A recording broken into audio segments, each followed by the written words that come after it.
Number 10. Willow. This is the version of Mantis that exists in DC Comics. No, I'm not kidding. Mantis was created by Steve Englehart and Don Heck, and when Englehart left Marvel to go work for DC, he took his creation with him. Sort of. I mean, obviously Mantis never really left Marvel. She got written out for a while as she was off being the baby mama to a cosmic messiah who actually recently came back in comics, the being known as Sequoia, or simply Koya, who attempted to destroy Earth and defeat the Skrull-Kree Alliance as leader of the Kotati in Marvel's Empire event a few years back. But she would eventually return. However, while Marvel would keep their own version of that character, Englehart would also create a version of her for DC, known as the alien being named Willow, basically the Mantis of DC's Justice League of America from Earth 1. And friends, before we move on to our next spot on this list, if you love what we do here at Top 10 Nerd, be sure to let us know that you love us by clicking that like. Number 9. First Guardians team. While some wouldn't consider them to be an alternate team based on the fact that they themselves are technically the original team, by modern standards, you could argue that they are an alternate. After all, Andy Lanning and Dan Abnett, with an assist from James Gunn in terms of the MCU depictions, are basically the creators of the modern day Guardians, the version of the team that inspired the Guardians that we have in the MCU. However, before the 2008 team was introduced, we had these folks, who made their first appearance back in the 1960s. Technically, they're also from an alternate reality and not Earth 616, hailing from the futuristic alternate reality of Earth 691 and the year 3000. The original team made their first appearance in Marvel Superheroes issue number 18. Their roster initially included Vance Astro, Martin X Tanaga, Captain Charlie 27, and Yondu Udanta. Number 8. Comic strip. The Guardians of the Galaxy even assist in the famous Spider-Man comic strip, or at least Rocket the Raccoon does. His comic strip alternate self ended up being one of the allies of Spidey, teaming up with him to save Albuquerque, New Mexico from famed Guardians villain Ronan the Accuser. If you don't remember Ronan, allow me to refresh your memory. He was played by Lee Pace in the original Guardians of the Galaxy film, where he was revealed to be working for Thanos and ended up attacking Xandar before the Guardians of the Galaxy managed to form in order to protect Xandar and defeat him. Spider-Man and Rocket didn't initially hit it off in this strip. As most superhero team-ups generally start in the comics, they started out as adversaries, but initially realized they were both fighting on the side of good, and so they decided to team up to take Ronan on. Number 7. Original Star-Lord. When Star-Lord first appeared in the comics, he was a very different character. He initially joined up with the Guardians of the Galaxy original roster, but wasn't yet the version of Star-Lord that we have become used to based on Chris Pratt's depiction of the character in the MCU, which in turn was inspired of course by the 2008 Guardians of the Galaxy version, which greatly saw a revamp to his character and the whole team. This version of Star-Lord made his first appearance in Marvel Preview issue number 4 and was still known as Peter Quill, but with a very different look than his modern version. He also hailed from a different reality altogether, the Earth of 791, so while being the original version of this character, he also technically is an alternate in terms of him not hailing from the comic book main continuity of Earth 616 that we've come to consider as the main reality of Marvel today. Number 6. Sinjin Quarrel. Who is Sinjin Quarrel? Well, the second Star-Lord. Yep. Before there was Peter Quill of Earth 616, but after there was Peter Quill of Earth 791, in the in-between times, if you will, there was Sinjin Quarrel. Sinjin Quarrel was the Star-Lord of the 90s and had a look very much inspired by his original 1975 counterpart. Sinjin made his first appearance in Star-Lord issue number 1. He ended up becoming the new Star-Lord thanks to the previous Star-Lord's ship. Yeah, the original Star-Lord actually had a sentient ship. This ship had been separated from Peter for 12 years at this point, and so she recruited and helped Sinjin to become the new Star-Lord in Peter's absence. Number 5. Anime team. Yeah, if you don't know, Marvel has anime, and I've actually heard it's pretty decent. I watched the beginning of an episode involving Iron Man the other day, and I actually really enjoyed the look and feel of the anime, so this is definitely something I need to revisit, the whole Marvel anime world. I think some of the full episodes may even be up on YouTube if you're interested and curious about them. One of the anime-inspired series that was created to push Marvel's universe and characters more into the Japanese market was the show Marvel Disc Wars, the Avengers. In this series, the Guardians of the Galaxy do appear. Disc Wars, by the way, is basically like what would happen if you took Pokemon and just like mashed it up with Marvel comics. Marvel heroes basically become trapped in these things called discs, and they require the help of children to free them from their Pokeball-like containers by using special bio codes to like open them up. Okay. But honestly, think of the merchandise potential here, guys. Number 4. Drax the Android. A lot of folks really love the Silver Surfer cartoon despite its short run. For many, this is still one of the memorable introductions they had to Marvel Comics and Jack Kirby's amazing art. Silver Surfer, the animated series, while short-lived, only having 13 episodes, was revolutionary in terms of its production and its design. The series combined both cel-shaded and computer animation, bringing to life Jack Kirby's famous art style. Drax appears in the series but is quite different from his comic book self, instead being an android who ends up becoming a friend to the Silver Surfer.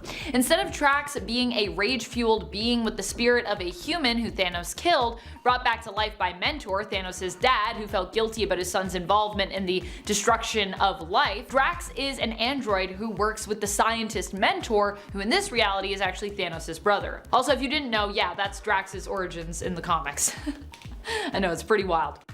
Number 3. Anime Rocket Raccoon. What can I say? I guess Guardians of the Galaxy Volume 3 really has me in my feels when it comes to Rocket Raccoon. While we already talked about the team as a whole, I really wanted to zoom in here on the anime version of Rocket Raccoon. I just love his whole look in this show. He's got a very kind of chibi vibe to me, very cute but also feisty. Honestly, I want a plush of the anime version of Rocket Raccoon. That would be so cool. He's so cute. Rocket Raccoon makes his first appearance in Marvel Disc Wars The Avengers Season 1 Episode 24 if you want to get a more animated look at him. He is of course a member of the Guardians of the Galaxy team here, like he is in so many other alternate universes. Despite being literally the cutest, he also hates when people call him cute, and of course he hates being referred to as a rodent, just like the version of the character we're used to seeing on the big screen in the MCU.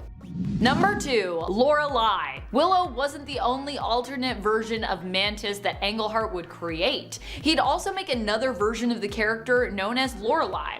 This version, however, was from a third publisher. Yeah, after Englehart took Mantis to DC, creating Willow, she got a miniseries there. However, when that miniseries was cancelled, he moved again and created another version of Mantis. He really loves Mantis, so that he could continue her story. I love that there are 3 versions of Mantis with 3 different publishers, but that technically her story is continued in each of these continuities. This version of the character was known as Lorelei. Like the Mantis over at Marvel and the one over at DC, she was expecting an alien baby, and Lorelei's story saw the continuation of her becoming a mother, with this version of the character giving birth to the child that she'd had through 2 other continuities and publishers prior to this.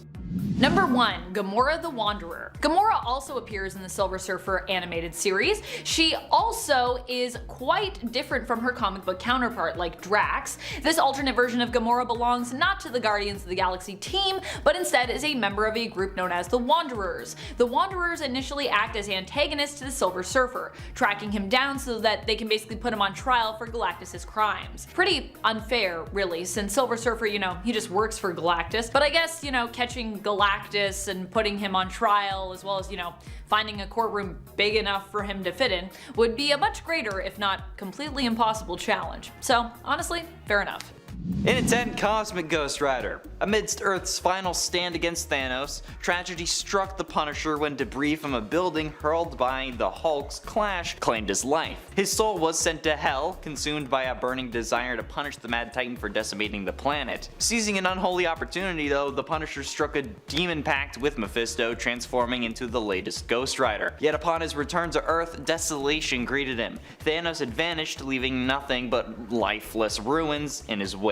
The Ghost Rider endured countless years wandering the barren land, tormented by solitude with anyone to deliver justice upon or to cherish, and even as Mephisto turned deaf to his calls, the Rider's sanity slipped through his grasp. Yeah, he went insane. The Punisher turned into Ghost Rider and then went crazy. But fate intervened when a wounded Galactus arrived on Earth. Unaware of its lifeless state and seeking aid against Thanos, the Ghost Rider offered the dead world to the Great Devourer in return for being able to punish the Mad Titan as his herald, an offer that Galactus accepted. The crazy Punisher Ghost Rider gains cosmic powers. Then they go on an interstellar journey just trying to kill Thanos. Just because he obliterated all life. Yeah, centuries passed, and their saga culminated when they finally confronted Thanos, resulting in Galactus' beheading. And at 9, Speed Demon, one of my favorite things to talk about. Speed Demon, first introduced in Speed Demon #1, is, aside from what you might have called your ex to your girlfriends, is a combination of Barry Allen and Johnny Blaze. Blaze Allen was a circus daredevil who sold his soul to become the first Speed Demon. And yes, there are actually multiple Speed Demons. The demon component of Etrigan was also formerly Jay Garrick before the Night Spectre stole Jay's soul. The Night Spectre approached Blaze and asked him to serve in his mission to collect souls of the most pure and the most corrupt, which just seems weird to me. Like, why would you want the most pure and the most corrupt? But whatever, okay. Blaze Allen initially refused, so in an attempt to persuade him, at his wedding night, Night Spectre stole Iris's soul. Yep, that's right. You thought that Crisis on Earth X and invading Barry Allen's wedding was crazy? Well, how about this? Blaze then accepted the bond, hoping to get Iris back, or at least to ensure her safety, and of course he doesn't get it back after he accepts the deal, but yeah. Speed Demon only speaks in rhymes, which I tried to do, and then they told me to stop doing it here, but he's also a speedster with a flaming skull head that can breathe hellfire, which is awesome. Wally West, which is an amalgam of Danny Ketch and Wally West, which I don't know why they're not called Wally Ketch or Danny West, but whatever, was the next Speed Demon who accepted the power in order to help his uncle get Iris back, but obviously that didn't work, because it's a demon. And at 8, Ghost Spider. Ghost Spider comes from Earth 11638, and in this reality, Peter Parker's Uncle Ben never died, and he actually helped Peter to train as a hero with his new spider powers, becoming the Amazing Spider, a famous and powerful superhero who also became a rich and successful scientist, having his own company called Parker Technologies. With his resources and motivation from Uncle Ben, the Amazing Spider used transportation technology to bring Spider-Men from other universes and absorb their powers to increase his.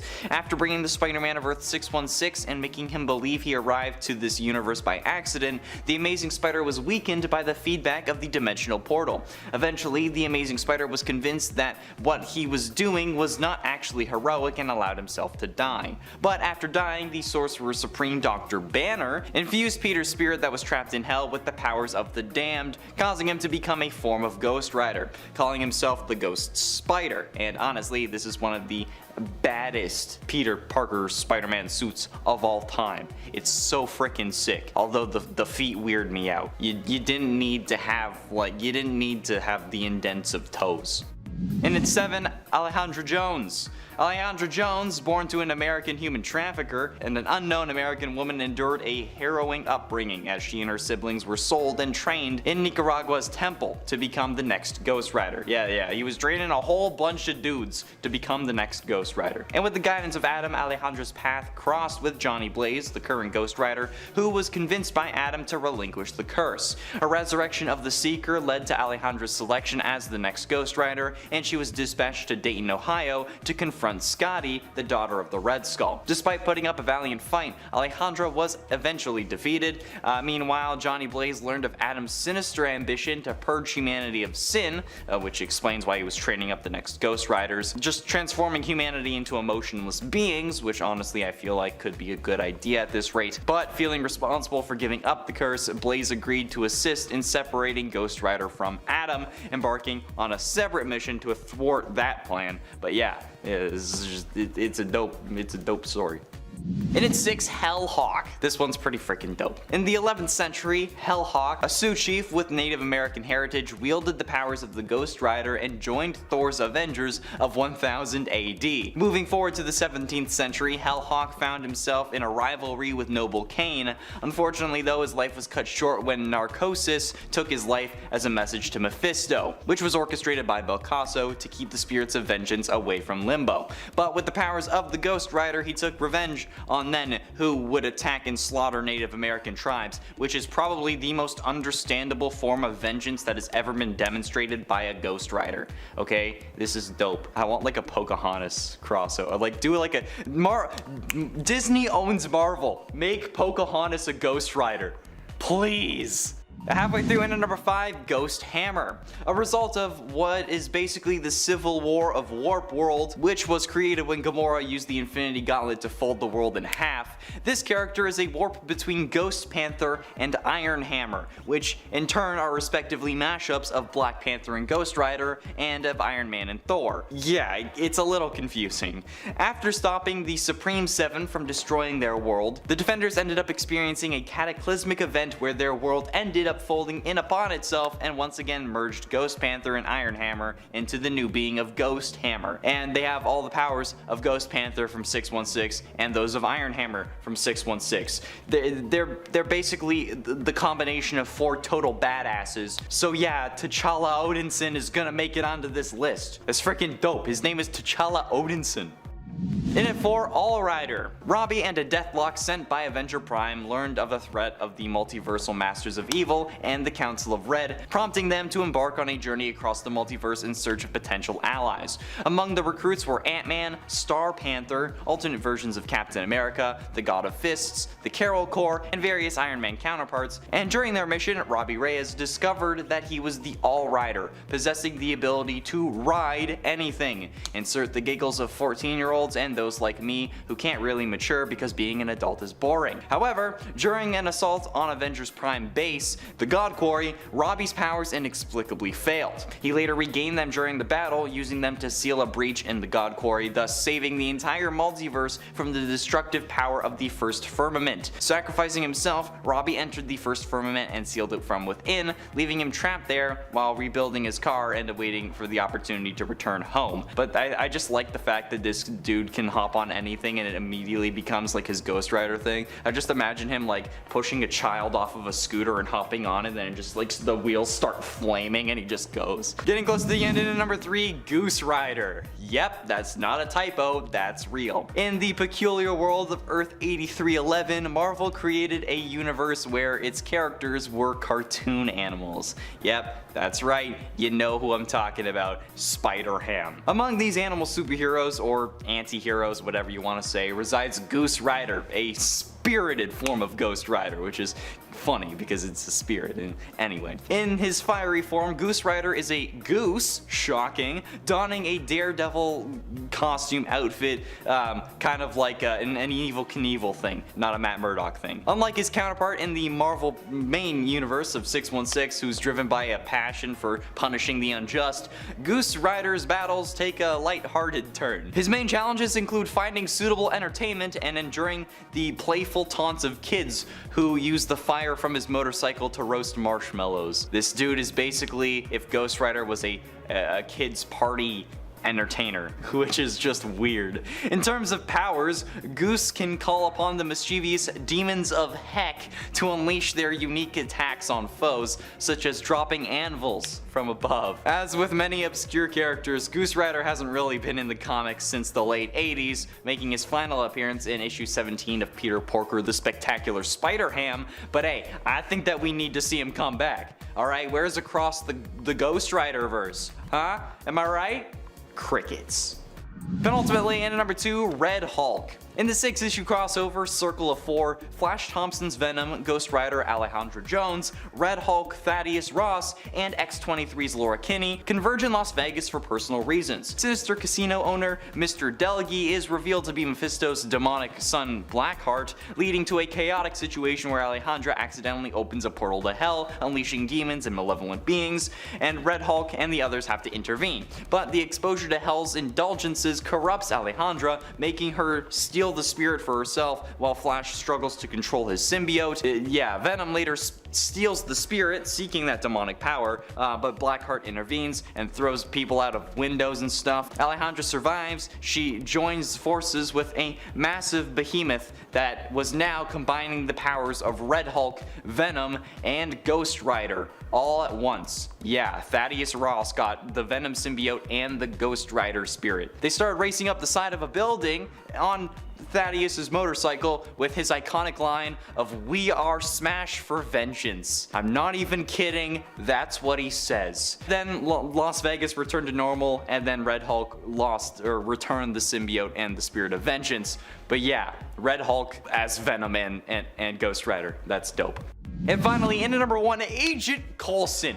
Spoiler alert for Agents of S.H.I.E.L.D. if you care, I guess. But in the world of the MCU, the Spirit of Vengeance was trapped in the Dark Dimension within a region known as Hell. But he managed to escape and reach the Earth plane, making a vow that he would never go back to his former prison. The Spirit eventually bonded with Johnny Blaze, turning him into Ghost Rider, but one night in Los Angeles, Robbie Reyes and his brother Gabe were attacked. Their car crashed and Robbie was sent flying through the windshield and hit the ground, causing his death. A voice called out to him from the darkness and asked if it would truly do anything to save his brother and punish the men who attacked him. Robbie said yes, and boom, comes Ghost Rider.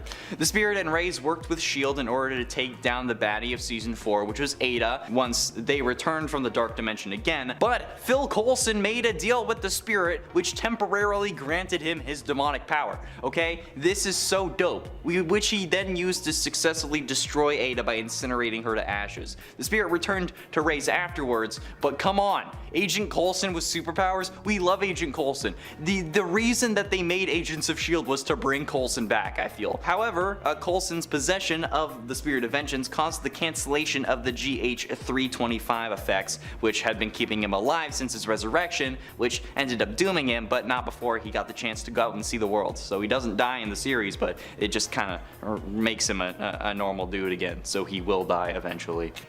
Number 10, the Spider. The Spider is basically an alternate version of Carnage that combines his character with that of Spider-Man's Peter Parker. He made his first appearance in Exiles issue number 12 in 2002, and hails from the reality of Earth 15. Here, the Spider is not a hero but a villain who was incarcerated for his crimes. Like Cletus, the Spider was also a redhead and also a mass murderer. What is it with redheads being presented as murderers or folks who are prone to extreme darkness in stories? He possessed the same powers as our 616's Carnage, but also combined with Spider-Man's powers, making him potentially even more deadly. And friends, before I move on to our next spot on this list, if you love what we do here at Top 10 Nerd, be sure to let us know by clicking that like button. Seriously, it does help us out.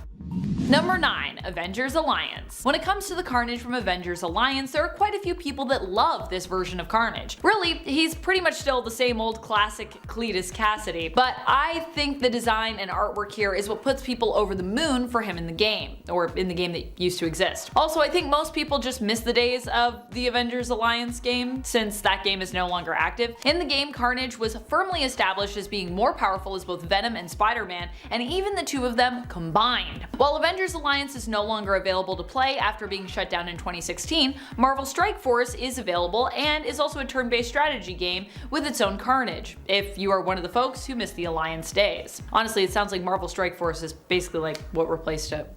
Number 8, Maximum Carnage. Carnage has become so iconic as a character that obviously he doesn't just exist in the comics and the animated series and even in live action. He also has shown up in various video games as well, including the Maximum Carnage video game from way back in the 90s. Yeah, he's been doing video games for a long time. Oh boy, what a time that game was. This side-scrolling adventure had you playing as the various heroes from the comics in an attempt to take down villains Carnage, Shriek, Demogoblin, Doppelganger, and Carrion. The game, like the comic book storyline of the same name, is iconic, beginning with Carnage's escape from prison and with him teaming up with Shriek. They then go on to run into Doppelganger, who they kind of adopt into their group, with Shriek kind of treating Doppelganger like he's their child. Carnage here decides to go on the offensive after his escape from prison, hoping to take his fight in this side-scrolling world straight to Spider-Man and Venom. And that's where you as the player come in, obviously.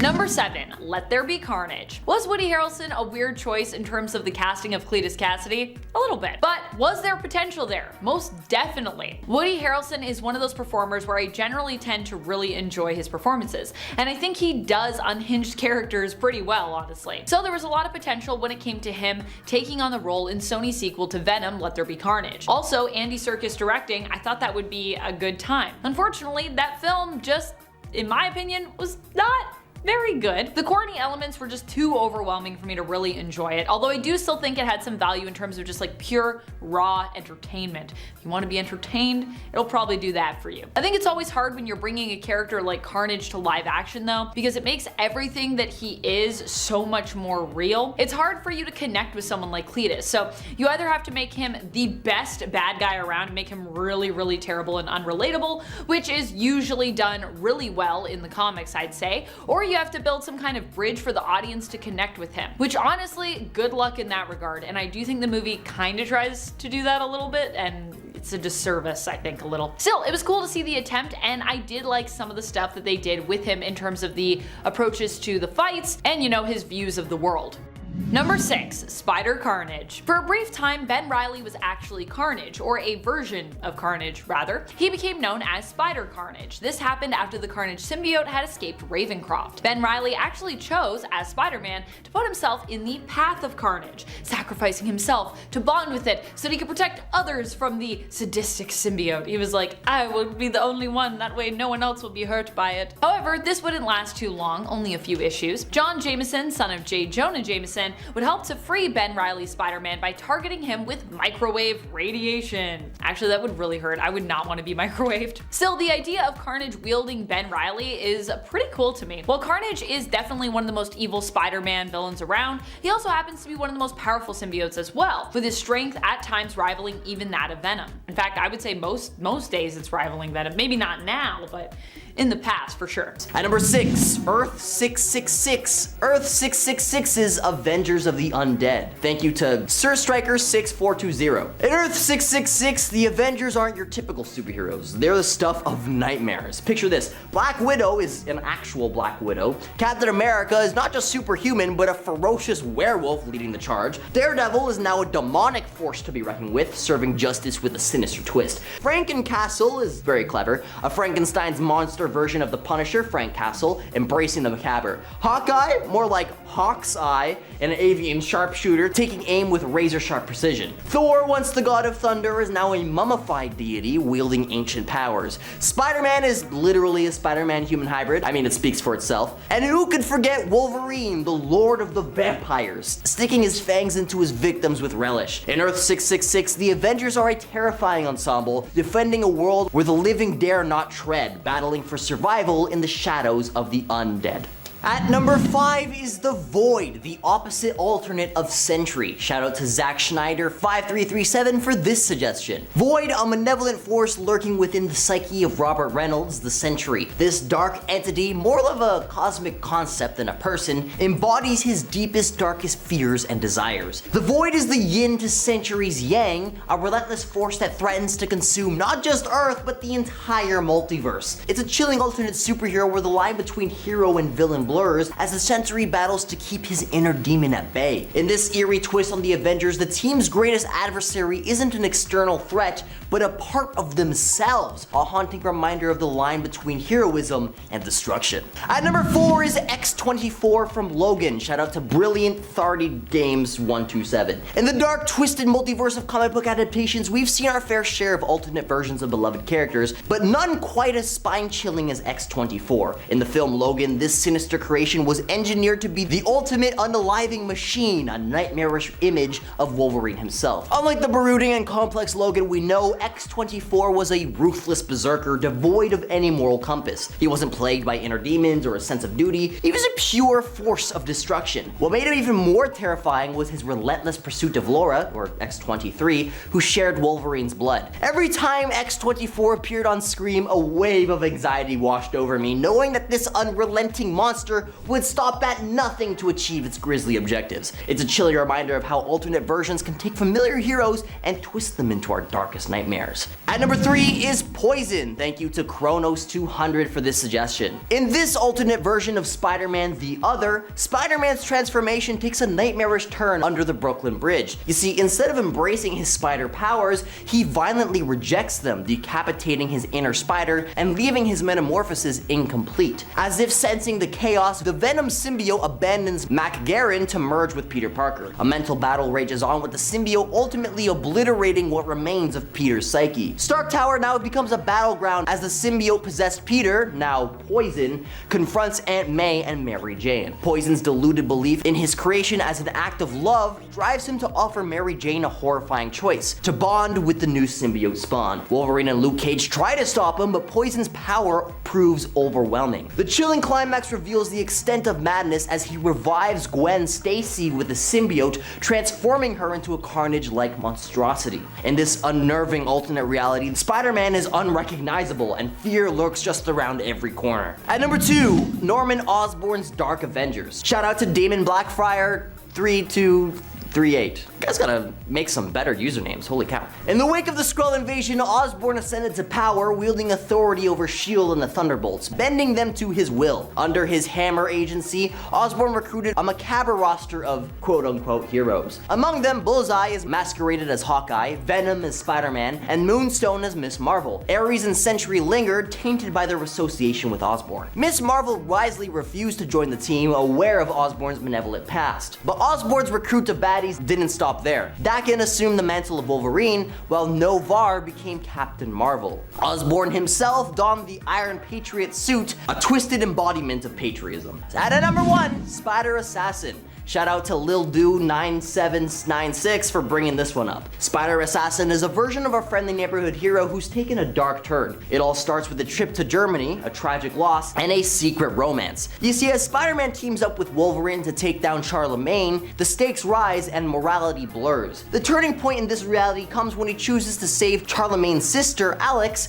and spirals into a life of espionage and assassination. Now, what truly sets this Spider-Man apart is his enhanced spider sense. With training from Nebo, he transforms it into a weapon, foreseeing attacks before they're even conceived in the first place. It's an uncanny ability that makes him a formidable force, even modifying his web shooters to fire lethal bullets. Yet as he descends into darkness, this Spider-Man becomes an embodiment of moral ambiguity, losing his identity as the friendly neighborhood hero. And as such, he remains in Europe, accepting sinister assassination jobs, leaving us to ponder the full consequence of a spider sense weaponized to its full potential. At number 10 is X-24. In the dark and twisted multiverse of comic book adaptations, we've seen our fair share of alternate versions of our beloved characters, but in the film Logan, this sinister creation was engineered to be the ultimate unaliving machine, a nightmarish mirror image of Wolverine himself. Unlike the brooding and complex Logan we know, X-24 is a ruthless berserker devoid of any moral compass. See, he wasn't played by inner demons or a sense of duty. He was a pure force of destruction. And what made him even more terrifying was his relentless pursuit of Laura, or X-23, who shared Wolverine's blood. Every time X-24 appeared on screen, a wave of anxiety washed over myself, knowing that this unrelenting monster would stop at nothing to achieve its grisly objectives. If you're enjoying this video so far, you can support the channel by pressing like, subscribing to Top 10 Nerd, and ringing that notification bell. I would really appreciate it. At number 9 is Zombieverse Wolverine. In the eerie expanse of the multiverse, we stumble upon a spine-chilling variant of Wolverine, who's a zombie. Venture into Earth Z, or Earth 2149, a nightmarish realm in which this gruesome iteration, Wolverine's fate, takes a sinister twist as he, along with a select other few heroes, feast upon the remains of the cosmic entity Galactus. But it doesn't stop there. The unholy banquet bestows upon zombie Wolverine the dreaded power cosmic. Damn, picture it. The relentless savagery of Wolverine as a zombie, fueled with the limitless might of the cosmos. It's a ghastly unison that transforms Logan into a nightmarish force, a walking apocalypse with claws and a cosmic energy at his disposal. This incarnation of Wolverine sends shivers down the spine, reminding us that within the multiverse, terror knows no bounds. At number 8 is the Lord of the Vampires. This spine-chilling incarnation of Logan emerged from the pages of the What If series, specifically in Volume 2, Issue 24. Here, a fateful turn of events sees Storm choosing to stay by Dracula's side during the X-Men's clash with the infamous Vampire Lord. The consequences were world-altering, as Wolverine and his fellow heroes fell victim to capture and transformation. Yet the adamantium-laced warrior's indomitable will proved way too powerful for Dracula's control. In a gruesome twist, Wolverine overcame the Vampire Lord, seizing the throne and becoming the new Lord of the Vampires. Picture Wolverine with fangs, ruling over legions of bloodsuckers, and capable of enslaving anyone with a single bite. It's a nightmarish blend of clawed ferocity and a moral bloodlust that would haunt even the most fearless of souls. At number 7 is Cancerverse Wolverine. Cancerverse Wolverine is a denizen of Earth 10011, remains a shadowy figure in the Marvel Universe. In this eerie reality, known as the Cancerverse, the Grim Reaper has been utterly obliterated, and in the absence of the unalive, paradoxically, it gave birth to a cosmic nightmare. Cancerverse universe, Wolverine's appearance alone is enough to send shivers down your spine. In a world where mortality is non-existent, life spirals into a grotesque spectacle, a chilling reflection of the importance of balance in the universe. Because in this twisted realm, even a hero like Wolverine becomes a harbinger of terror, a reminder that the natural order of things, no matter how unsettling, always has its rightful place. At number 6 is Old Man Logan. Old Man Logan is a haunting iteration of Wolverine, emerging from Earth 8071-28. In this chilling reality, the claws of tragedy run deep. See, Logan was once a hero who now carries the crushing weight of guilt upon his adamantium-laced shoulders. Mysterio's sinister dissipation led him down a path of unwitting euthanization, annihilating his fellow X-Men. Time catapults us into a future where Logan has abandoned his iconic alias, opting simply for his first name to escape the specter of his past. But destiny refuses to release his grip. Logan attempts to evade heroics, settling into a family life, yet peril relentlessly pursues him. When the ruthless Hulk gang eliminates his loved ones over the late protection money, Logan's dormant savagery ignites. The descent into vengeance becomes an inescapable plunge, culminating in a gory reckoning that liberates his world from the clutches of the deranged Pappy Banner and his nightmarish clan. In the desolate landscape of Old Man Logan's reality, even heroes succumb to darkness, making it one of the most spine-tingling alternate Wolverines in the multiverse. And at number 5, my personal favorite is Old Man Venom. Enter the Venomverse, where unimaginable transformations await. In this universe, we get to see Old Man Logan devoured by a venom-infested T-Rex. But here's the twist. The symbiote decides that Logan is a superior host and merges with him. The result is Venom Wolverine, or as I like to call him, Old Man Venom, a character oozing with insanity, ethics thrown out the window, and an utter disregard for consequences. Sure, he might have a laundry list of symbiote vulnerabilities, making him marginally less formidable than your typical regenerating Logan, but the sheer terror he instills is undeniable. Venom Wolverine is a monstrous fusion of two iconic characters, delving into a spine-tingling combination of ferocity and chaos. Next time you delve into alternate realities, keep an eye out for this hair-raising incarnation of Wolverine. At number 4 is Wolverine Noir. In the shadowy realms of this alternate universe, we stumble upon Jim Logan, a character shrouded in mystery and intrigue. This noir iteration of Wolverine takes us on a journey through the Marvel Noirverse, offering a distinctive twist on the iconic mutant. In this iteration, Logan isn't a berserker on the battlefield, but a detective navigating the murky waters of crime. It's a fitting role for a man with heightened senses and a knack for tracking. Wolverine Noir paints a gritty picture of reminiscent of classic noir films, amplifying the eerie ambience that defines this universe. This version delves into Wolverine's past, mirroring the harrowing narrative from his origin series. Raised by a fervently religious father, Jim's childhood is the haunting tale of sermons and strife, shaping his path into the detective he becomes. So while we've seen Logan in countless forms, Jim Logan's chilling incarnation stands out as one of the most intriguing and unsettling alternate versions of this iconic character. At number 3 is Phoenix Wolverine. In the realm of eerie alternate Wolverines, the incarnation known as Phoenix Logan takes a chilling spot on our list. Picture a grim future where Thor ascends to the All-Father status and Loki, the ever-malevolent trickster, decimates humanity just to torment his brother. In this apocalyptic landscape, Wolverine, after his own demise, becomes a new vessel for the awe-inspiring Phoenix Force. With this cosmic power coursing through his adamantium-laced veins, Wolverine exhibits an array of mind-bending abilities, even at one point going as far as to save Loki from the formidable Celestials. However, the terror takes on a different twist when a future iteration of Doctor Doom crosses this Wolverine's path, obliterating him. Yet thanks to the Phoenix Force, his demise is merely a minor setback. To secure Doctor Doom's defeat, Logan willingly sacrifices himself, channeling his power through Thor's mighty Mjolnir in the relentless battle. At number 2 is Akihiro. Akihiro, also known as Daken or Fang, is a chilling alternate version of Wolverine. During the Dark Reign storyline, when Norman Osborn took control of the comics, Daken emerges as a sinister counterpart. See, Osborn had formed Hammer and the Dark Avengers, a team comprised of rebranded villains, as Avengers replacements. While Osborn attempted to recruit original Avengers, most of them declined. Daken, however, joined as Dark Wolverine. Akihiro might not currently be villainous, but during that time, he was a bona fide baddie. What makes him terrifying in the series is his lack of a moral code, even compared to his father, who isn't known for his strength. Daken, like Wolverine, is a highly skilled fighter and assassin, groomed from childhood to be a lethal weapon for Romulus against Logan. This alternate version of Wolverine is a dark reflection of the iconic hero. And at number 1 is Dark Claw. Darkclaw, a fusion of Marvel's Wolverine and DC's Batman from the Amalgam Universe, is undeniably one of the scariest alternate versions of Wolverine. Imagine the brooding intensity of Batman mixed with the raw, animalistic ferocity of Wolverine. It's a chilling combination, and Darkclaw inherits Bruce Wayne's wealth and tragic backstory, ensuring that he's a complex and deeply haunted character. But what truly sets him apart is his adamantium-coated skeleton and healing factor borrowed from Wolverine, obviously. This mending of two iconic, fear-inducing heroes creates a formidable force. Darkclaw embodies the fear of the night, blending the relentless pursuit of justice with the untamed power of Wolverine's regenerative abilities and his claws. Crossing paths with Logan Wayne would send shivers down anyone's spine. Number 10, The Age of Apocalypse. When the Mutant Legion decided that he was going to go back in time to try and end the life of the villain Magneto before he could become what he was destined to be, he happened to accidentally take out the wrong mutant, his own father,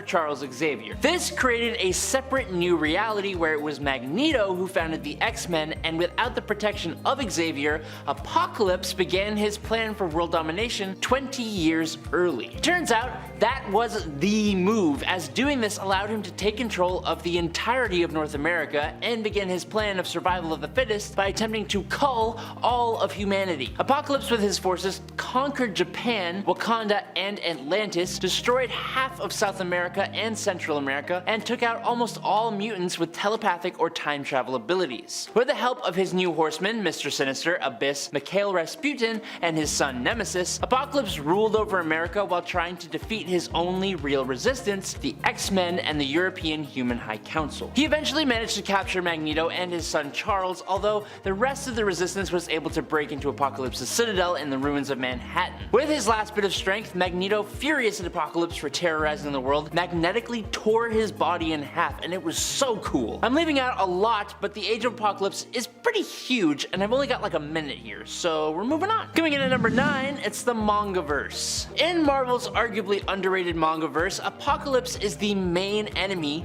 of the Avengers, and really, the whole entire world. His main goal, instead of survival of the fittest, was to straight up cleanse the world of the weak that were draining the world of its resources to maintain their pathetic lives. So similar, but kinda still different. This Apocalypse had his horsemen in the form of Archangel, Mr. Sinister, Emma Frost, and Juggernaut, which I think we should admit is quite the stacked up team. The last time the Avengers fought this Apocalypse, they barely escaped with their lives. Given Apocalypse's control of technology, Tony Stark kept the existence of his robots secret even from the rest of the Avengers until he had no choice because of the Hulk. Apocalypse learned of the location of the Avengers robots via his Phalanx spies, and so he dispatched his horsemen to the Avengers' secret mountain base in China to seize the robots. This went pretty badly for the bad guys, so then Apocalypse left Egypt and went to China himself, where he confronted the Avengers mano a mano, or mano-y team, I guess. Their attacks had zero effect on him, forcing them to combine their vehicles into the ultimate Iron Man, aka an Avengers Iron Man Zord. The best part about this Apocalypse is that he has special attacks like the Apocalypse Beam and Armageddon Kick, and just like martial arts. It's kinda cool,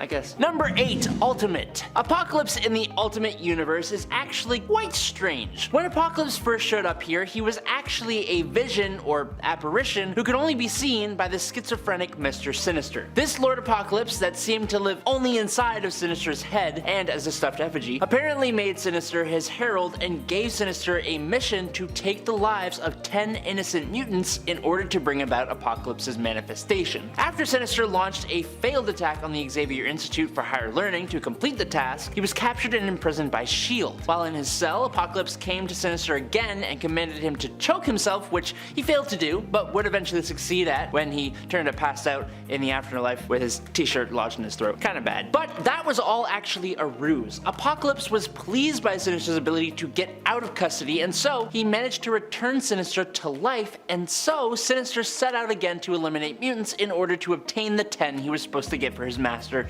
in the first place. A number of these he accomplished when he launched an attack on the Morlocks in their home, and when the X-Men arrived as his final offering to Apocalypse, Sinister took the life of Angel, even though the X-Men tried their best to stop this. Having completed his mission, Sinister then just rose up into the air and then up to the surface of New York, where he physically transformed into Apocalypse. It turns out he was not crazy at all, not by a long shot, as Apocalypse proved more than capable of taking on the X-Men and the Morlocks with his ability to steal other mutant powers and disable them. He ripped off the arm of Wolverine and caused the mutants in the city to all begin attacking each other and the other heroes. The Fantastic Four showed up but were attacked by the controlled X-Men, and eventually, thanks to carefully thought out plans by Cable and Bishop, plus some intervention by Jean Grey as the Phoenix, a complete catastrophe was avoided and Apocalypse was defeated. Boom. That was long. Number 7. Earth 4935. As some of you may know, Apocalypse and the mutant Nathan Summers, aka Cable, have a lot of history together. When Nathan was a freshly born little bean, he was infected with the techno-organic virus by Apocalypse as a test of his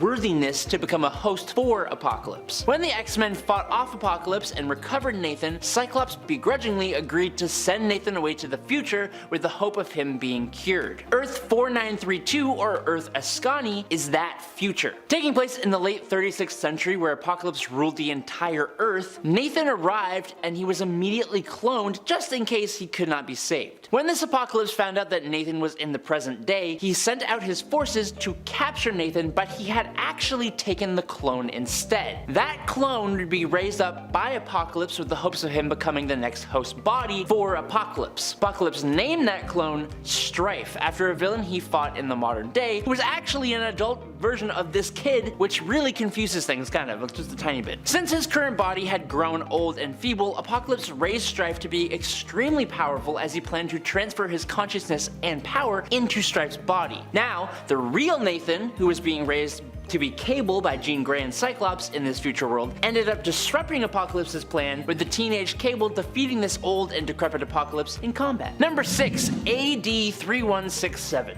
In this alternate reality, which appeared in Extraordinary X-Men number 11 from June 2016, Apocalypse showed up in the 21st century, bringing with him the Great Trials. This event saw the end of entire civilizations and races on Earth and left only the Atlanteans, the Inhumans, an AI race known as the Stark Self, the Wakandans, the Mystics, and the Maloids, and they all lived under Apocalypse's rule on Omega World. This was a huge structure composed of bubble worlds that preserved what little remained of Earth after Apocalypse's ascension. The part that will blow your mind is that Omega World itself, the entire structure, is Apocalypse. He still had a human form, and that essentially functioned as the Omega World's heart, keeping the whole place functional. At the same time, his horsemen functioned as Omega World's antibodies, being sent out to cleanse the structure of anything that could harm their master. The mutant Colossus and a bunch of young mutants were transported to this world, where Colossus was captured and became another of Apocalypse's horsemen. Apocalypse was now after an ark being held by the mutant kids that contained thousands of mutant embryos. But he should have left it alone because it got him a good old sword in the back by the end of the story, so sucks to suck. Number 5. Dark Ages. In this alternate Earth, after a battle with an ancient galaxy-attacking robot called the Unmaker in the core of the Earth, because that's where battles take place, I guess, Doctor Strange opened a portal that created an EMP that would defeat the Unmaker, and this totally worked, but Strange died before he could close the portal. This resulted in an absolutely humongous EMP that shut off all of the electricity on Earth. Now this led to various wars in the post-apocalypse, taking out tons of people, and eventually, after things calmed down a little bit, people lived in various little tiny communities, surviving against attacks from vampires and werewolves and all that fun stuff. In Europe, however, the mutant Apocalypse had taken over, and using the Purple Man, he brainwashed geniuses from around the world and then began attempting to reawaken the Unmaker for his own villainous deeds, causing all of Earth's heroes to band together to try and bring him down. Number 4. House of M. There was a small chunk of time in Marvel Comics where the Scarlet Witch went just a tiny little bit out of whack and maybe changed all of reality to make Magneto the ruler of the world. With a mutant like Apocalypse running around though, Magneto would have some competition. Apocalypse in this reality met Magneto after a group of his mutants were taken out by Sentinels, and he proposed an alliance. But that didn't last very long, as Apocalypse disapproved of Magneto's mercy towards humanity and those who Apocalypse considered weak and unworthy. The two fought, But Magneto, being in this alternate reality controlled by the Scarlet Witch, emerged as the leader of the mutant resistance, but still, after a Sentinel attack, Magneto declared war on humanity yet again. Apocalypse, since his defeat, would continue to serve Magneto, freeing a number of imprisoned mutants in exchange for control of the whole of Northern Africa. Later on in the timeline, Magneto would give Apocalypse the task of eliminating the Black Panther, and so Apocalypse would lead Sabretooth, Iceman, Angel, and Nightcrawler in an attack on Wakanda, and that is a really cool team. They didn't really expect Prince Namor and Emperor Sunfire to be there though, assisting the Black Panther and Storm. During their battle, Apocalypse went looking for the Panther inside his castle, only to find Black Bolt, who destroyed Apocalypse with a little tiny whisper. Very cool. Number 3, Messiah War. In the alternate future setting of the awesome Messiah War story, Strife, the uninfected clone of Cable and an incredibly powerful mutant, has ruled the world after Apocalypse's hibernation. In this reality, Apocalypse was attacked and defeated by the combined efforts of Strife and Bishop. Nearing the end times, he used his remaining powers to telepathically call on what seems to be his favorite horseman, Angel, who at the time was a member of X-Force. Apocalypse commanded Angel to end Apocalypse's life since he views himself as weak, but surprisingly, Angel refuses to do so and instead gives Apocalypse pieces of his metallic wings. They're the same metallic wings that Apocalypse gave to him in the first place. Apocalypse used those metal feathers to restore his own powers, and now, back to his full self, he convinces Angel that they should take down Strife together, as a team. Both of them headed for Strife's citadel and defeated him pretty easily, but then Apocalypse took interest in the mutant Messiah, Hope Summers, and said that one day she will become a vessel for his soul, and it was then that Cable and X-Force surrounded him and demanded the surrender of Hope. Thanks to Angel sparing and restoring Apocalypse's life, he agreed to stand down, but warned Cable that he will be coming back for the child, and Apocalypse is last seen dragging Strife to be his next vessel for his soul. Sounds terrifying, but it's how it goes, I guess. Number 2, Archangel. Apocalypse, one of those who agreed to be the instrument of the Celestials on Earth to ensure the natural evolution of superior species, used the Death Seed to transform individuals into his various horsemen of death. One of the most famous of those individuals was Warren Worthington III, aka Angel, who then became Archangel. After Apocalypse's demise, it triggered an ascension protocol within Warren's Death Seed that turned him into Archangel. This protocol began to transform Warren, essentially, into a new Apocalypse to fill the place that Apocalypse held as the one charged by the Celestials with aiding the natural evolution of superior species on Earth. I hope I never have to say that sentence again. Trying to delay or prevent this from happening, X-Force went into the multiverse to find the Age of Apocalypse reality to obtain a life seed that would destroy Warren's Death Seed. But psych! That whole plan was under the advice of Dark Beast, who being a villain was working for Archangel the whole time, and they ambushed X-Force. The life seed was crucial in his plan to scour all life from the world, replacing it with new life grown from the life seed. The mutant Psylocke then decided to appeal to whatever was left of Warren inside this new Apocalypse form, and he made her into his Horseman Death. But luckily, she has Jean Grey around, who broke her free of Archangel's control, and she stuck him with a life seed, which completely ended his life and then rebirthed him as a new person, and he was all good again. Coming in at number 1, it's the Apocalypse twins. During Warren's time as Apocalypse, he may or may not have gotten into a little business with the Horseman of Pestilence known as Ishusumi, which,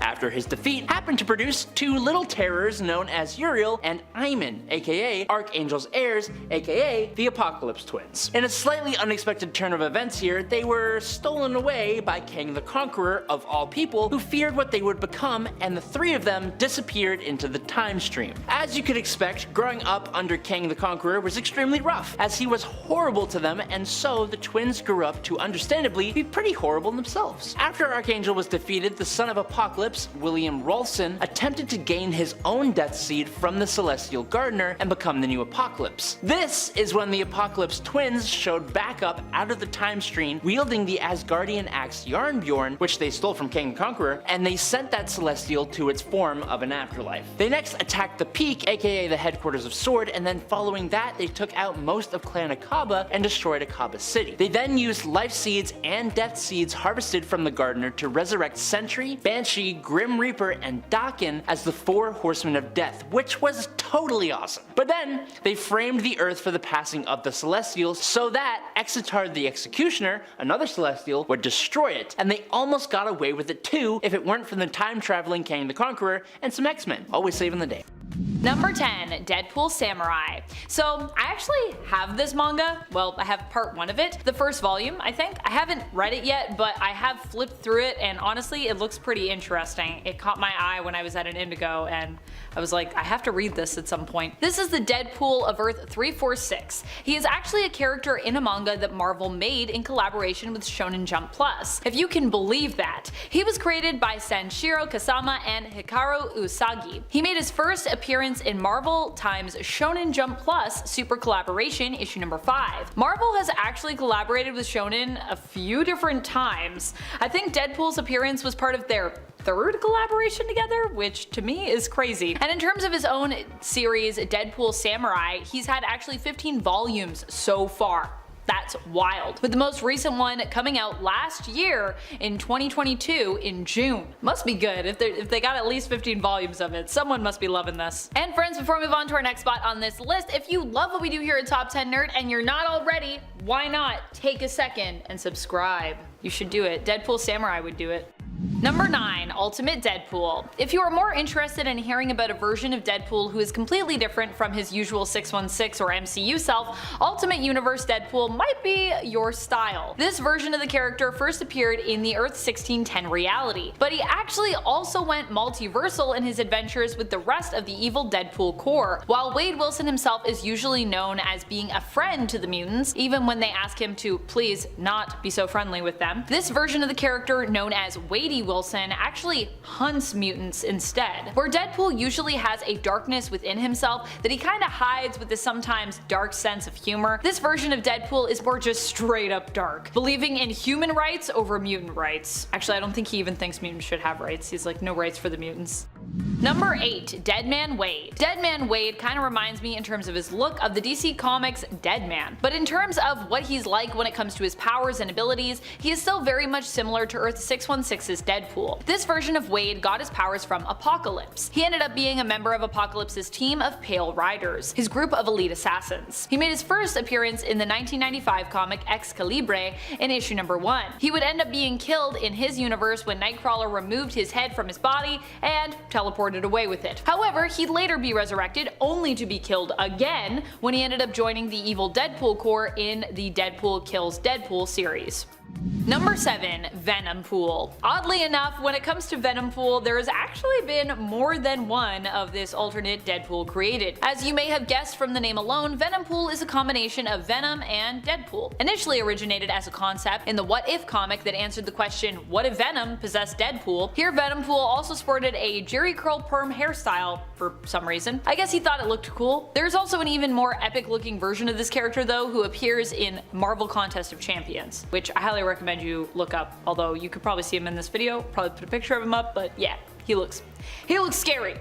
Number 6, Deadpool 2099. Because after the success of Spider-Man 2099 in the comics, every character was getting their own version. Although it might surprise some Deadpool fans to know that it actually took a bit longer for Deadpool to get his. Making her appearance in 2016, Warda Wilson is the futuristic daughter of Shikla and Deadpool. She's the daughter we never got from that couple since they ended up breaking up and getting divorced. Sad. The original version of Warda appeared in Jerry Dugan's Deadpool run in issue number 6. Here we are introduced to her as Wade's daughter from a version of the 2099 future. She actually hails originally from Earth 16356, which is not the same reality that Miguel O'Hara's Spider-Man 2099 hails from, considered the main 2099 reality of Earth 928. Warda becomes Deadpool in this future despite hating her father, who had already broken things off with her mom before she was even born.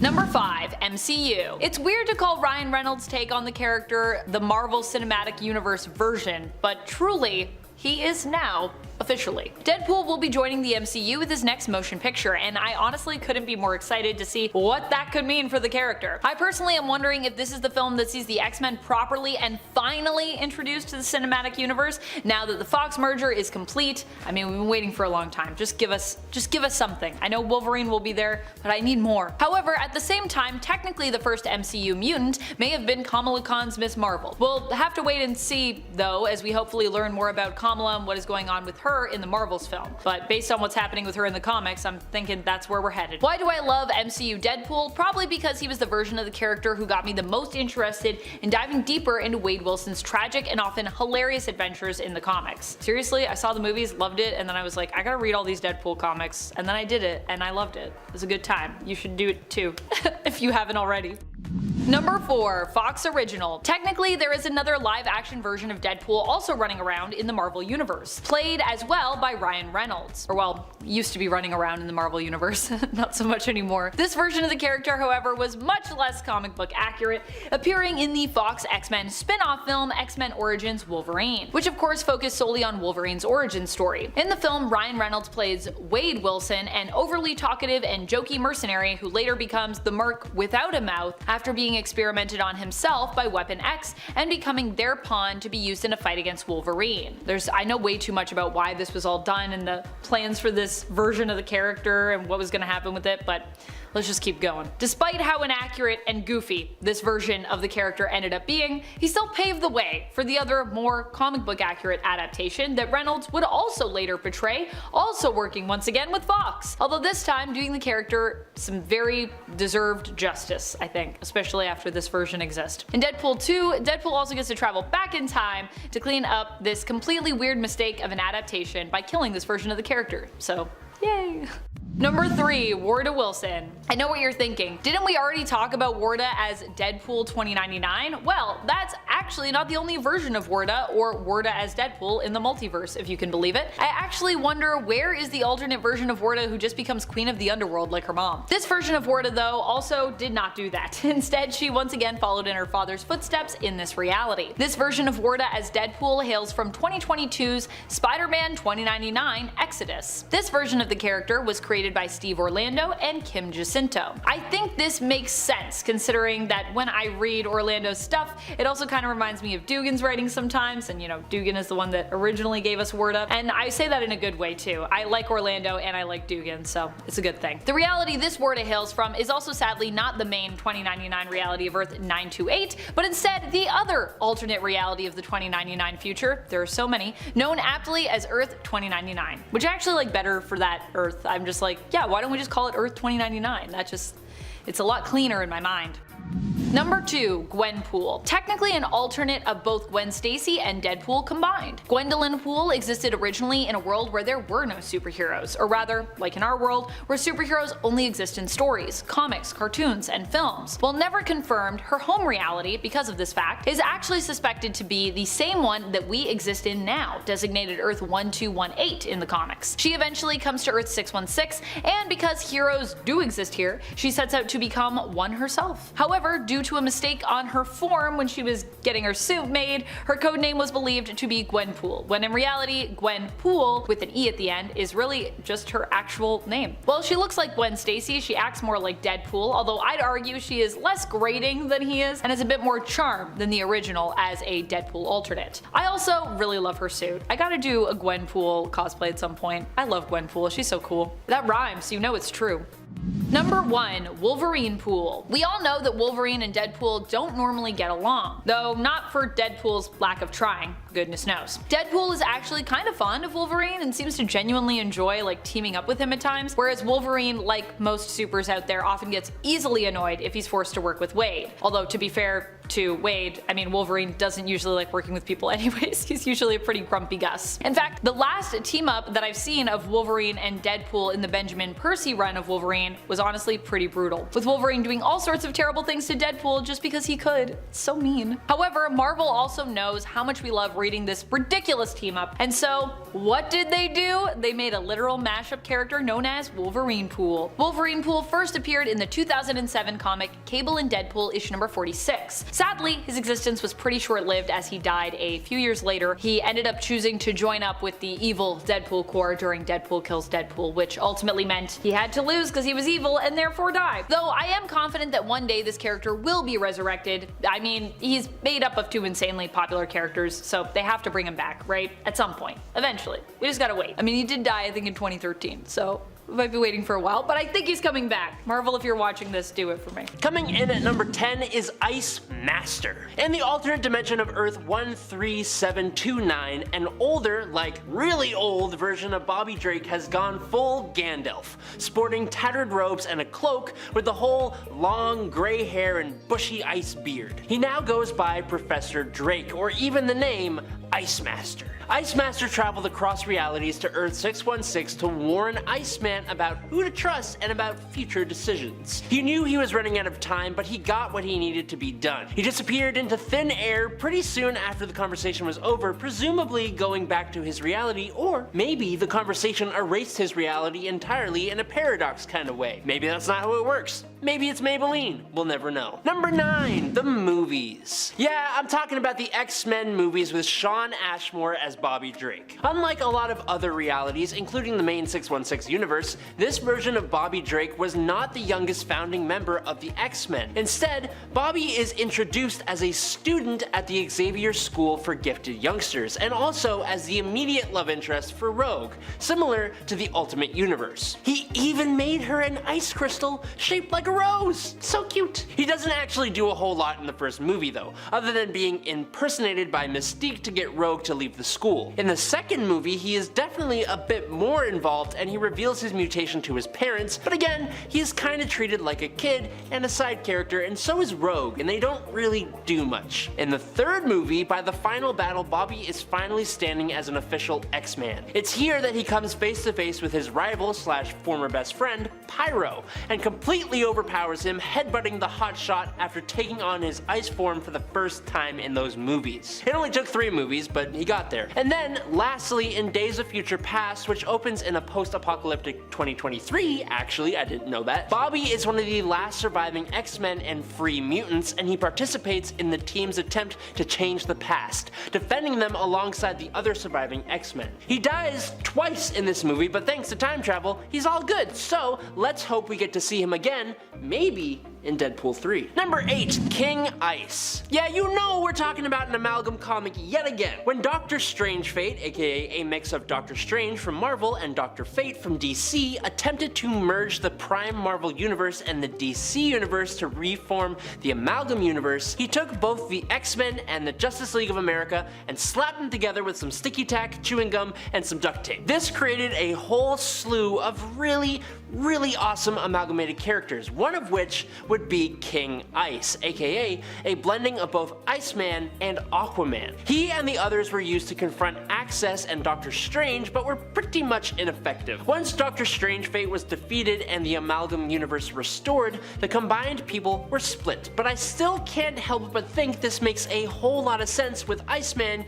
using the moisture around him to fuel his powers, and Aquaman, well, he's Aquaman. Number 7, 1602. In a dystopian and alternate future, the villain Purple Man used his powers to become president and take control of America. Trying to eliminate any opposition, he decided to send Captain America to the Elizabethan times instead of just, I don't know, putting him 6 feet under, I guess. Whatever the silly reason was, this had an unexpected effect. When Cap wound up in the 1600s, it created another divergent timeline, one in which present-day heroes already emerged in the 17th century, the year 1602 to be precise. Mutants in this timeline were referred to as witchbreed, and as such were feared and hunted by the Inquisition. Just as Iceman is a mainline original X-Man, he is also part of this alternate timeline's X-Men team as well. The counterpart of Iceman was called Roberto Trefusis, and despite his young age, he showed a great control over his power. Roberto managed to encase an entire sailing ship in a block of ice and was able to turn rain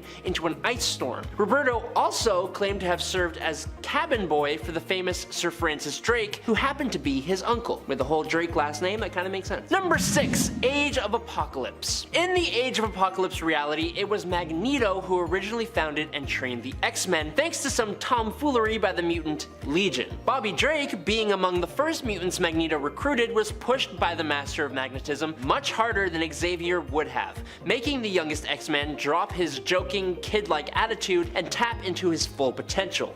And he really did tap into it. Iceman in this universe was responsible for defeating Eunice, freezing him, then shattering the leader of Apocalypse's Infinites. And he played a big part facing Apocalypse's Horsemen. Later, Iceman revealed himself as Sinister Iceman, and united with Archangel, who had become the new Apocalypse. Bobby was as cold as ice in this universe, and that pun is intended. And he had no qualms about ending lives. As a villain, he began going around taking out X-Force members, like when he shattered Deadpool and was trying to delete Wolverine from life, but his actions were in vain because Warren Worthington, Archangel, regained his real personality. After that, Bobby, alongside Dark Beast and a few others from the Age of Apocalypse reality, traveled to Earth 616, where he specifically hid in Madripoor, enjoying his time away from his chaotic reality and hiding from his universe's Nightcrawler, who had joined up with X-Force and was hunting down the other traitors from his reality. It wasn't too long before Nightcrawler caught up with Bobby, and things got a little heated, shall we say. Number 6, Nathaniel Essex.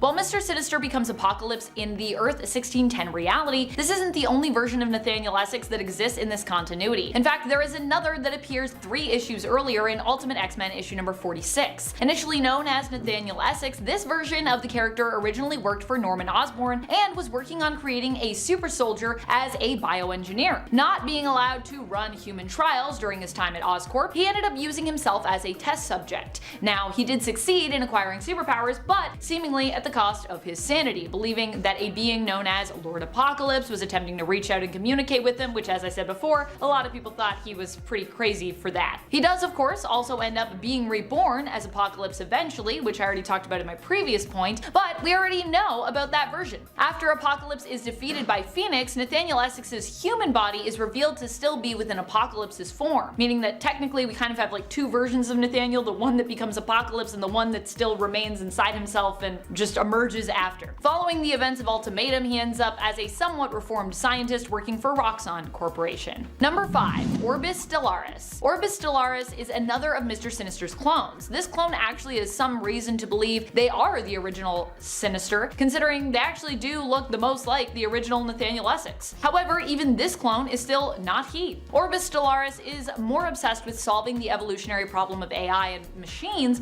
conquering the Earth by looking to the stars. This clone is known as the clone of Spades, thanks to the mark on his forehead, and he focuses more on alien life forms and DNA and cosmic computing, believing that through this research he will be the one to solve the evolutionary problem presented to him by the original Essex. Number 4, House of M.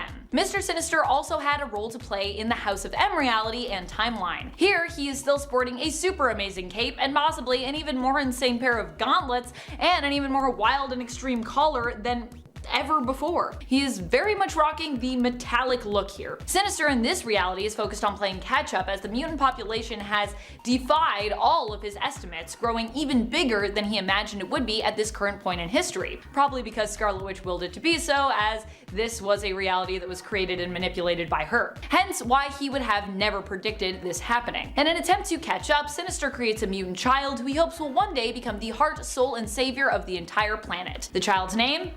Nathan, of course. Number 3, Dr. Stasis. Dr. Stasis was the first of the 4 clones of Sinister, outside of the clone of Diamonds, aka Mr. Sinister, who this list is based around, that we'd come to know. We always thought Mr. Sinister was Nathaniel Essex, but it turns out even he was a clone. And in fact, there were others out there that were actually made at the same time, each representing a different suit in a deck of cards. Dr. Stasis is known as the clone of clubs, marked by the symbol on his forehead. He is determined to solve the evolutionary problem of AI and machines rising to ultimate power above all other species and groups by using human experimentation. While Mr. Sinister focuses more on mutant DNA, Stasis focuses instead on human DNA. He actually even thinks mutants are like kinda gross. He's like, I'm all about humans, baby. Number 2, Baron Sinister. One of my favorite versions of Sinister, especially in terms of his look, but also in terms of his behavior. I always imagined this Sinister very much with my Sinister voice. It's me, Mr. Sinister. This version of Sinister is the alternate version who hails from Doctor Doom's smashed up patchwork reality known as Battleworld. Battleworld came to be after the incursions came to a conclusion, with every universe basically smashing into one another in the Marvel multiverse, thereby destroying them all and all of their inhabitants. Doom was the one to save the Marvel multiverse from certain destruction by confronting the Beyonders and ultimately becoming the ruler of this new world, using an insane amount of reality warping power taken from Molecule Man to reform everything and basically like hold it together. Baron Sinister is the version of Sinister he created, who rules over his own domain in God Emperor Doom's Battleworld, which is known as Bar Sinister. Number 1. Mr. Sinister! Mr. Sinister himself. As Nathaniel Essex, and with him the original Mr. Sinister that he became is now long dead and gone. Technically, even Mr. Sinister is an alternate. Although at this point, based on how much we've seen him, now that we know the full retcon history of his other clones' origins, he would be considered the original in terms of just how much he appears in the comics as the main Essex and Sinister, but he isn't. However, yeah, that being said, the Mr. Sinister we know from the comics himself could even be a clone, as it's become unclear how many times Sinister has cloned himself, and even he seems to be uncertain at times if he is the original or if he's a clone, and even then, he's technically a clone of another clone, you know what I mean? It's just clones on clones on clones. Number 10, DCU/DCEU. One of my all-time favorite versions of Harley Quinn, of course, comes to us from the DC live-action universe. This version is played by Margot Robbie, who I think I am quickly becoming a lifelong fan of. Every time I see a new film where Margot is involved, I pretty much love it. Okay, maybe except the first Suicide Squad film. But at the same time, I do still love parts of that film, with Margot's Harley Quinn being one of the main highlights for me. I think when it comes to Margot Robbie, just her commitment and love of the characters that she plays, no matter who they are, is what really draws me in. And her portrayal of Harley Quinn is no exception. She definitely gives it her all and really seems to love playing the character and being involved in a lot of the stunts, or at least as many of the stunts as production will allow her to participate in. She definitely also has stunt doubles for stunts, which are deemed, of course, too risky. That's very common in productions. Still, it's clear that Margot has fun as Harley, which also adds to the portrayal, as I feel like Harley Quinn is so often looking for the silver linings in her life and trying herself to have fun, even when she finds herself in a less than ideal situation. And this really rings true with Margot Robbie's portrayal.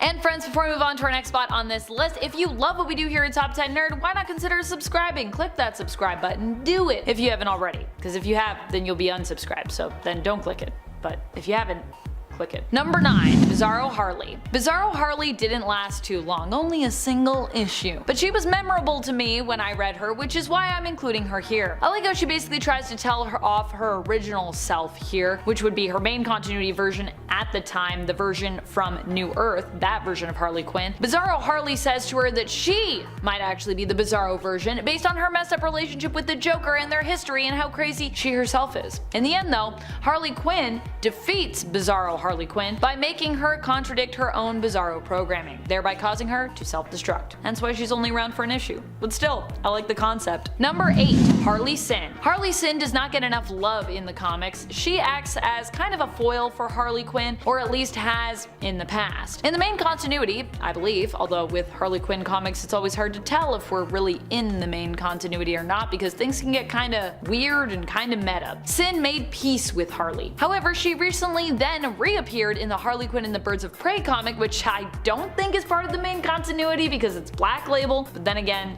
it could be. And in that story, she was once again a villain to Harley, so she flipped back. Harley Sin wanted to join up with the Harley Quinn's gang of Harleys initially, attempting to join her crew, but she didn't make the cut. Number 7, Gang of Harleys. Not only are there alternate versions of Harley that exist throughout the multiverse, but even within the main continuity itself, Harley Quinn actually has alternates. Remember how I mentioned that Harley Sin once tried out for Harley Quinn's Gang of Harleys? Well, that is still a thing. Harley's Gang of Harleys is made up of other Harleys who Quinn herself handpicked. I gotta say, I love them, and I love that in the comics, this is her crew. I'm not up to date on the Harley Quinn animated series right now, I'm a little bit behind, I need to catch up, but as much much as I love Harley's crew in that universe, and I really do, I hope we also get a little nod to the comic book main continuity crew she has and has had with the Gang of Harleys. The Gang of Harleys exists in the Prime Earth continuity, and currently the members include Carly Quinn, Hannah Quinn, Harvey Quinn, Harlem Quinn, Harley Queens, Bolly Quinn, and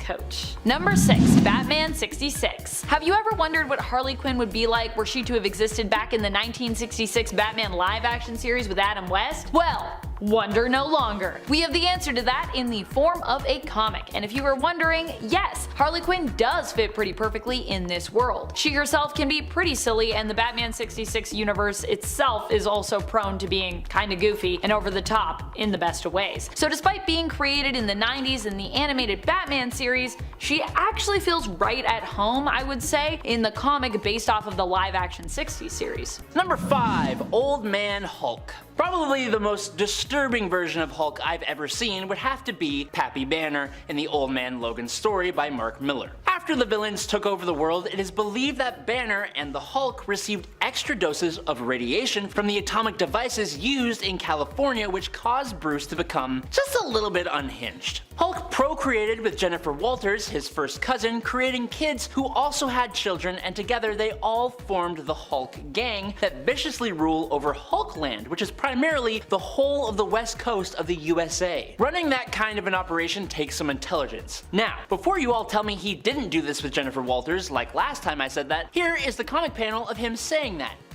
Okay, now that that's out of the way, this version of Bruce actually has the strength of the Hulk when still in his Bruce Banner form, which is really interesting and also shows that he is still intelligent while being super strong. But when angry enough, Bruce will transform into a massive, almost 30-foot tall Hulk, who still had the same intelligence and was able to eat Old Man Logan whole. Before Logan regenerates and tears himself out from the inside, but he still managed to survive with his head being attached to a robotic body, which is also super cool. Number 4. She-Hulk. The lawyer Jennifer Walters is Bruce Banner's first cousin and probably the closest thing he has to a sibling. It just so happened that as Bruce was seeking some legal aid from Jennifer, she was nearly sent to the afterlife during an assassination attempt, and it's kinda crazy how much that seems to happen in comic books. Well, Bruce saved her life by giving her an emergency blood transfusion, but as a result, she became the She-Hulk. Although she started out as a bit of a savage She-Hulk, when she appeared in issue 1 of her comic in 1980, Jen's normal personality eventually became dominant when she was in her gamma-powered form, giving her access to her intelligence as an incredibly skilled and successful lawyer. In fact, she actually prefers being She-Hulk even in her day-to-day activities, and she puts her skills to use as an Avenger and member of the Fantastic Four. Number 3. Hulk 2099. This version of the Hulk, appearing in the awesome possible future of 2099, where Spider-Man 2099 makes his home, is a guy named John Eisenhart. He was a corporate lawyer for big movie studios who went to go and coerce a group called the Knights of Banner, who were a cult-like group of warriors who followed the ideologies of Bruce Banner. John was going to gain the rights for their name in order to make a movie about them, all while giving them nothing in return. He turns them into this corporation called Sweet Dreams, thinking they'll be brought in peacefully, but it doesn't really go that way. The only Knight of Banner who survives, a kid, goes to a gamma machine, but John saves the kid, pushing him out of the way and being blasted with gamma radiation. John can now turn into the Hulk whenever he wants, he has a super strong prehensile tongue, and he is much more beast-like with massive claws, but he is just as powerful as regular Hulk, but unlike the regular Savage Hulk, John retains his intelligence. That intelligence may not be Bruce Banner levels, but John is a skilled attorney, and that makes him more intelligent than the childlike Green Goliath that we are used to. Number 2. Tyrone Cash. Professor Leonard Williams, aka Tyrone Cash, was originally a brilliant British scientist working at Cambridge University. He was working on a version of the super soldier serum when Bruce Banner joined his team. Like Banner, Williams hated his own body, and like Banner, Williams had his own agenda for wanting to perfect the process. Once the serum was completed, Williams took it and went from Banner's mentor to his predecessor as the Hulk. He took out several people and escaped from the university and has been on the run ever since. He abandoned his old life, allowing everyone to believe he was actually deceased, using his incredible intellect to evade capture for like 16 years. Williams adopted the name Tyrone Cash and became a ruthless gangster, taking out and pillaging the property and wealth of gang leaders and criminals throughout Africa and Asia in the Ultimate Universe. And finally, in at number 1 today, it's Monk. Of all the alternate Hulks we've got here, none are quite like Monk. Monk comes from a little alternate universe story called 5 Ronin, which sees feudal Japanese versions of Wolverine, Punisher, Psylocke, Deadpool, and of course, the Hulk. What's interesting here is that none of these characters seem to have the superpowers that make them superheroes in the regular 616 universe, or if they do, their powers are extremely subtle and low-key. And an excellent example of that is the Hulk/Monk. From reading Hulk's issue of the 5-issue story, we can gather that Monk used to be a ferocious samurai back in his day. Monk is a massive man, and he wielded a massive sword. But in his warrior rages, he would do some pretty unspeakable things, and because of the last one to happen, he swore himself off of the warrior life and instead decided to set his roots on the top of a mountain in a sort of sanctuary, just trying to find inner peace. Even when the nearby villagers came to the former samurai for help against some bandits, he refused until he was visited by a Ronin with a mouth who convinced him to use his rage one last time. Coming in at number 10 today is Milkman Man. The DC Universe Wiki says that Milkman Man is an imperfect copy of Superman, but with all that calcium, I gotta assume he has the strongest bones that you and I have ever seen. In JLA/Doom Patrol Special, The Milk Wars, the Doom Patrol has discovered that an interdimensional corporation called Retco has been stealing stories, reconfiguring them, and repackaging them for new markets. Retco has embedded itself into the current continuity, using the radioactive milk of psychic cows to quell the more dangerous impulses of the Justice League and turn them into heroes that are safe for the masses. That is literally the quote from the official summary, I am not even joking. Milkman Man specifically has all the same powers as the famous Kryptonian superhero, only he's a milkman in Central Part of the Community League of Rhode Island. Now, this group is actually a very sinister collection of pleasant-spoken normal folks. I know this doesn't sound scary, necessarily, but it's just like unsettling, like Twilight Zone style. Please do yourself the favor of reading this story and trying to figure out what the heck is going on, because it took me like a hot minute. Number 9, Red Sun Superman. Instead of landing in America, Red Sun Superman landed in the Soviet Union, and that allowed the Soviets to weaponize him instead of allowing him to live the quote normal life he traditionally has in the US. He received severe training that not even the original Superman underwent, as Red Sun Superman was always meant to be a weapon. This allowed him to become quite strong as he paired his severe training with his new communist sense of duty. If the training he underwent wasn't enough to prove this power though, Superman advanced the Soviet Union to almost worldwide control without resorting to war, and he virtually eliminated poverty and disease. While this sounds pretty great, it was supported by some pretty awful tactics behind closed doors by Superman himself, but also those who worked under him. This powerful version of Superman is a much more skilled Superman, if not slightly more ruthless, as that's what he was raised to be. But it was his ability to eventually realize the fault in his own actions and allow the world to become a utopia that kind of puts him a cut above everyone else, which is why he is at number 9 today. But he did turn people into mindless cyborg zombies, so he's a little terrifying.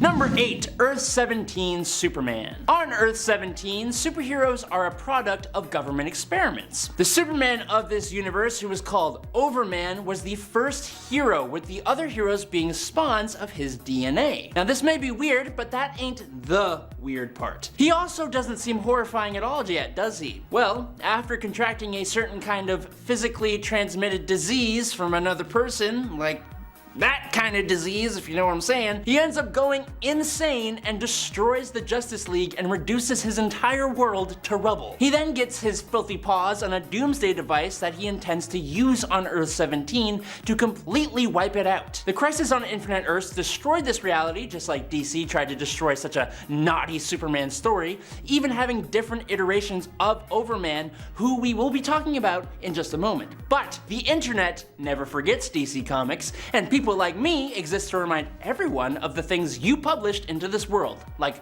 naughty Superman contracting naughty diseases and reducing the world to ash. Ick.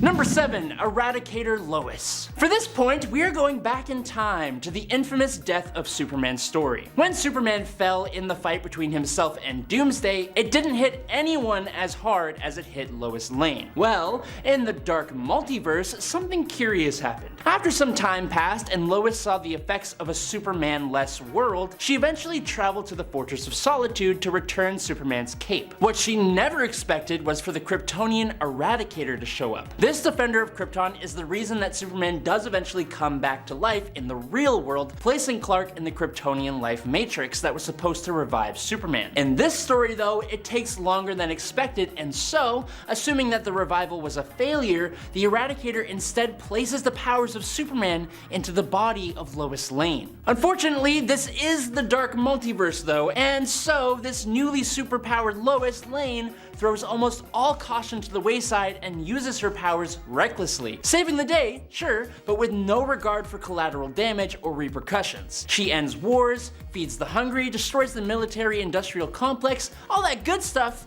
but she also wipes out countless lives, including Batman's, Lex Luthor's, and she's even responsible for the fall of Superman when he does finally return. The whole story is super tragic, but that also makes it one of the best to come out of the dark multiverse, in my opinion.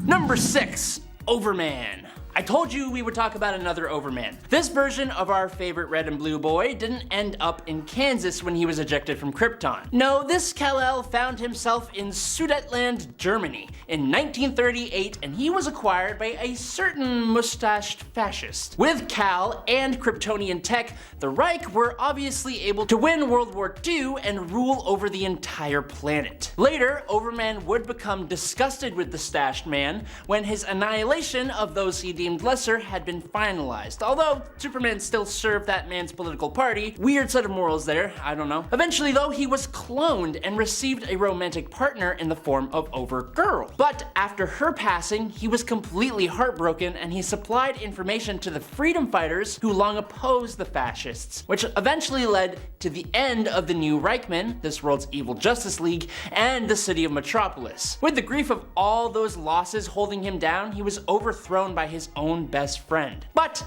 I wouldn't feel too bad for him though, he was pretty bad.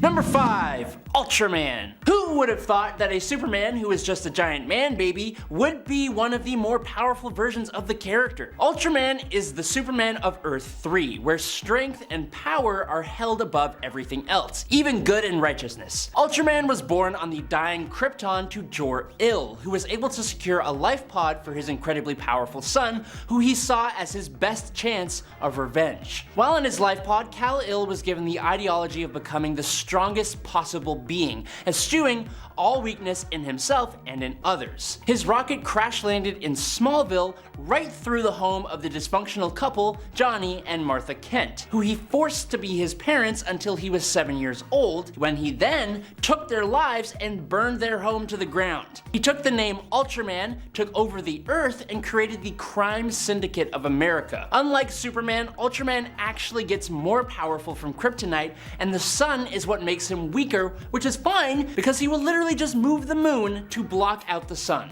Number 4, Brutal. Brutal is a cloned version of Superman, but unlike a certain bizarre version of Superman, this duplication was done by none other than Darkseid himself. Darkseid raised the resulting clone into a weapon and unleashed him on the superheroes of Earth 2, along with Steppenwolf and the other Hunger Dogs. Now when Steppenwolf tried to subvert his master Darkseid and take Earth as his own, Brutal ruthlessly, or some might say brutally, takes Steppenwolf from this plane of existence with his heat vision, establishing his devotion to his Lord Darkseid, being all like, "Let me make my intentions clear. Hail Darkseid," which is just a sweet line after you take down a general of Darkseid. Now the Earth became lost to Darkseid's minions, and eventually, after a lot of other stuff, Kal-Zod, Earth 2's really awesome Superman, faced Brutal in combat, and after a furious battle, showed that Brutal was just an imitation, and a cheap one at that, as his body began to deteriorate, all Spider-Man clone degradation style, and the day was finally saved. Number 3, Injustice Superman. The Superman of the Injustice universe has pretty much the same history as the baseline Superman, but when the Joker kidnaps the pregnant Lois Lane, it lures Superman into a trap of fear gas. In this fear-induced state, Superman hallucinates his wife as the villain Doomsday and instantly attacks, flying Lois and what would have been John Kent into space, taking their lives and also inadvertently causing a nuclear detonation to destroy his city, Metropolis. After suddenly losing his city, wife, and his baby, Superman goes into a pretty honestly understandable rage, bursting into the interrogation room where Batman is learning the true intentions of the Joker, and he plunges his super fist straight through the clown's chest. Following these events, Superman takes control of the Earth and rules it as a tyrant. He turns on and destroys his friends, is manipulated by Wonder Woman, holds nothing back, and puts the entire Earth under the control of his regime. He is a seriously hardcore version of Superman who has actually been revisited recently in John Kent's comic book story, where he even took the life of Earth 3's Ultraman pretty easily. It was kinda nuts.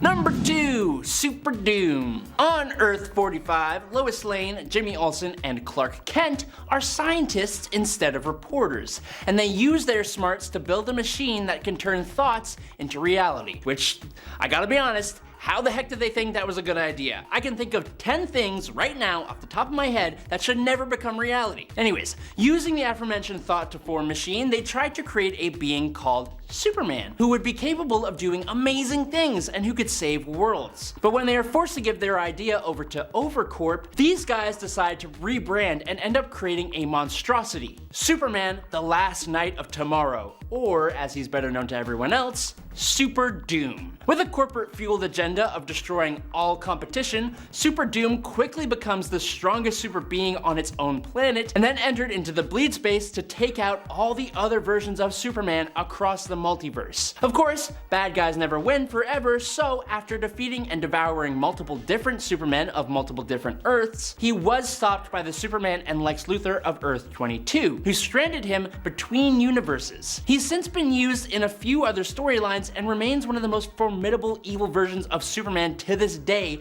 because he didn't actually pass away. He's still out there, just like between universes. Crazy.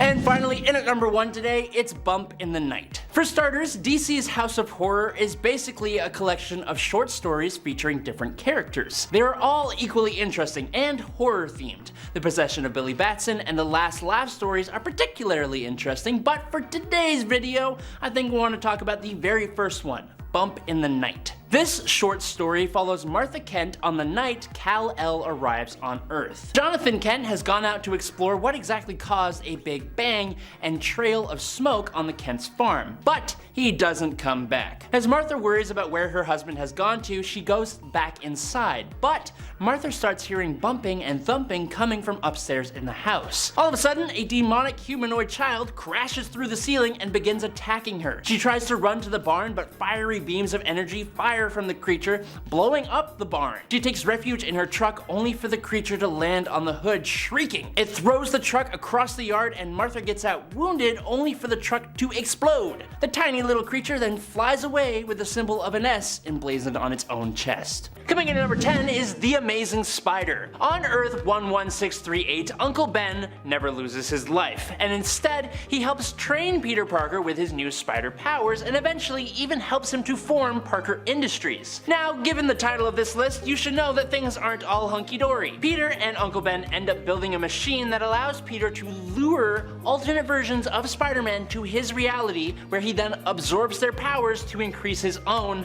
making him the most powerful hero on Earth and eliminating the need for any other hero, but also taking the lives of other alternate hims. See, that did take a very dark turn. When he tried to do this to the Spider-Man from Earth 616, our Spider-Man, this powerful version of Peter loses his life and his soul is sent to hell, where, with the assistance of the Infernal Hulk, he is fused with the spirit of vengeance, becoming the Ghost Spider. Not the Gwen Stacy Ghost Spider, but a Ghost Rider Spider. A Ghost Rider Spider. That's what we're going with. Ghost Rider, for any who don't know, is insanely powerful. He has been called in to deal with the Hulk and has even gone toe-to-toe with Galactus, so this Spider-Man Ghost Rider hybrid is no joke at all. Plus he's kinda evil and he looks really cool. Number 9, Assassin Spider. Spider-Man. In What If Spider-Man vs. Wolverine #1, we are introduced to Spider Assassin, a Spider-Man variant who is just a little bit more loose when it comes to the morals that he follows. In his universe, with great power comes great responsibility and greater enemies, which led the Peter of Earth 8351 to leave New York City in order to protect his family from the villains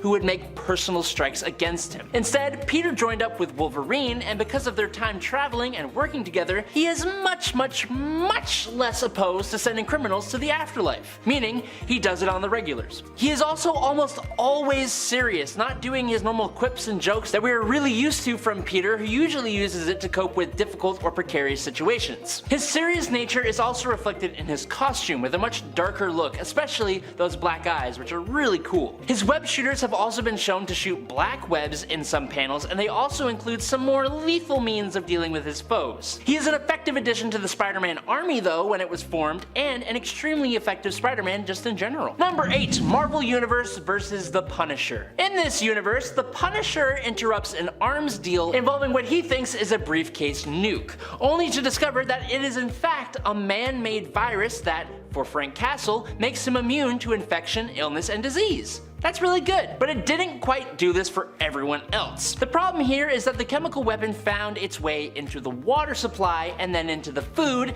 and started in New York, spreading to the whole world through infected travelers. And then it started turning people and heroes into starting with Spider-Man. Spider-Man of Earth 11080 became infected with one of Marvel's deadliest viruses, which transformed him into a raging tribal.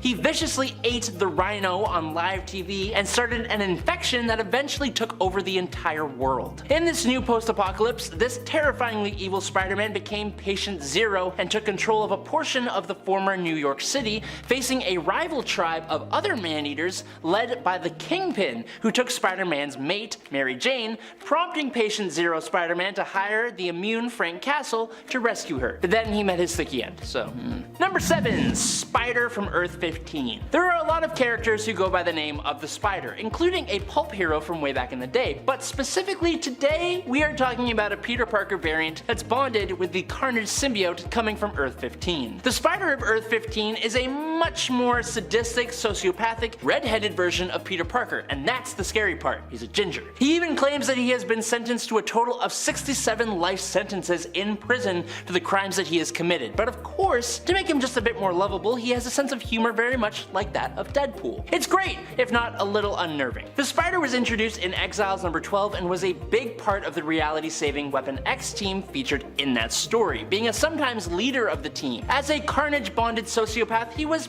pretty powerful, but he nonetheless was sent to the afterlife by a blast from Firestar in Exiles #44. When you're dealing with the multiverse, there is bound to be someone stronger than you, no matter what you do and who you are, even if you're a scary Spider-Man. Number 6. Zombie Spider-Man. Yes, Zombie Spider-Man is essentially the same Spider-Man everyone is used to, all the same powers at least, except after being bit by a zombie, he now also has a ravenous hunger that cannot be sated no matter what, combined with the fact that he is essentially undead and can take a whole whack more punishment. Both of those factors led him and a group of other heroes, who were zombified, to consume the Silver Surfer and Galactus, which gave them all the power cosmic. With the power cosmic, the zombie Galacti, which is what they called themselves, have the ability to absorb and tap ambient cosmic energy into their bodies at will and expel those energies, like channeling beams of energy through their hands and teleporting through time and space, devouring entire planets. With this power, they have the potential to phase through objects, accelerate the evolution of life forms, see the past by peeling back the layers of time, time travel, and manipulate, absorb, and discharge any form of energy or radiation. But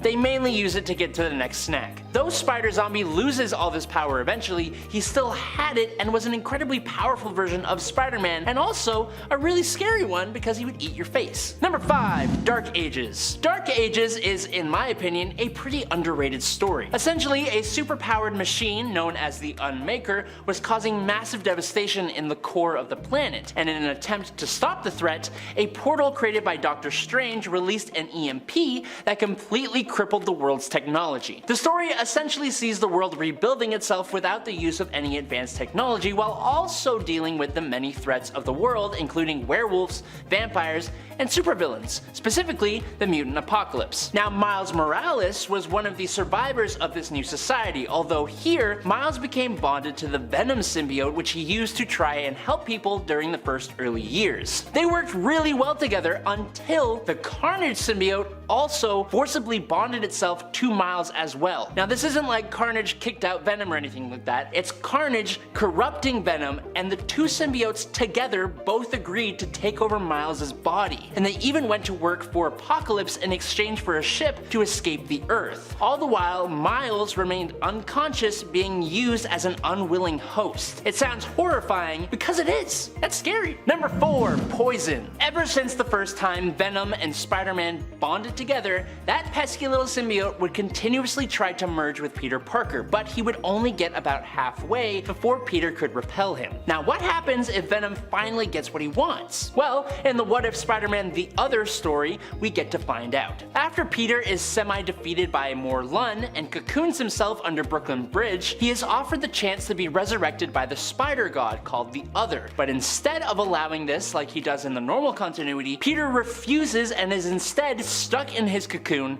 half alive. Now we cut to Venom, who, being Spider-Man's crazy ex-girlfriend, senses the vulnerability of his soulmate and completely ditches his current host, Mac Gargan. He intercepts Peter's body, and after months of struggling inside the cocoon, monstrously breaking down Peter Parker, Venom fully bonds to Peter. Now, the pair are truly one and the same, with all the fully realized powers that come with being a symbiote, which include being able to replicate itself and host more than one body, producing stingers that are strong enough to pierce Luke Cage's skin, and the newly dubbed being, known as Poison, was even able to resurrect Gwen Stacy in a form that seems to take after Venom's offspring, Carnage. Number 3, Spider-Man Pestilence. Yes, that's right, everyone's favorite web slinger was a Horseman of Apocalypse at more than one point, but every time he has been, he was Pestilence. So yes, you lucky nerds are getting 2 points in one here. Look at that. Don't say I never gave you anything, ever. On Earth 5701, Peter goes full spider in his horseman form with 4 arms and 4 legs. It's actually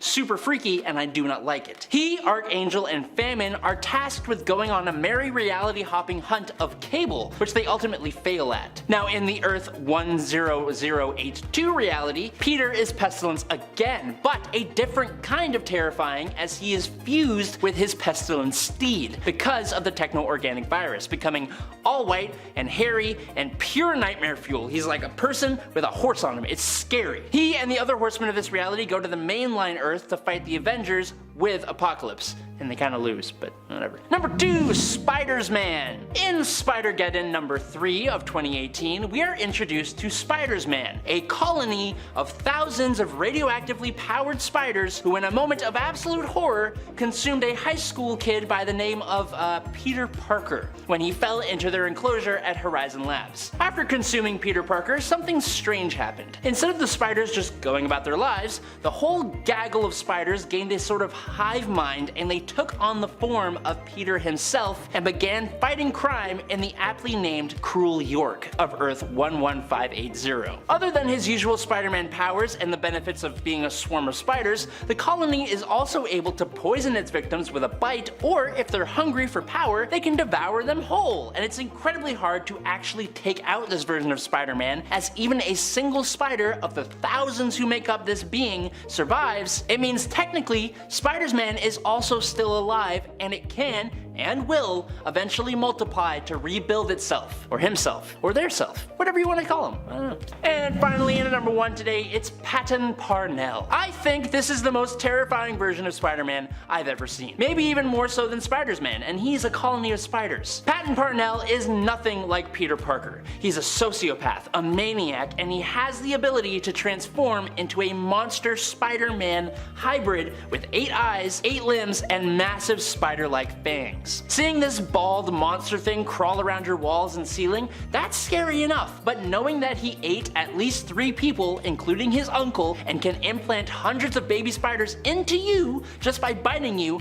is absolutely nightmare-inducing. Luckily, he gets defeated pretty soon after his creation by Morlun, but at the time, Patton Parnell from Earth 51412 was around. He was very, very powerful and extremely scary. Number 10. Essex. This version of Mr. Sinister hails from the Age of Apocalypse reality of Earth 295. AOA, or Age of Apocalypse, was a continuity and reality that was born out of Legion, the son of Charles Xavier, traveling back in time and attempting to eliminate Charles's rival, Magneto. However, Legion instead missed his target, and Charles ended up being the one eliminated instead of Magneto.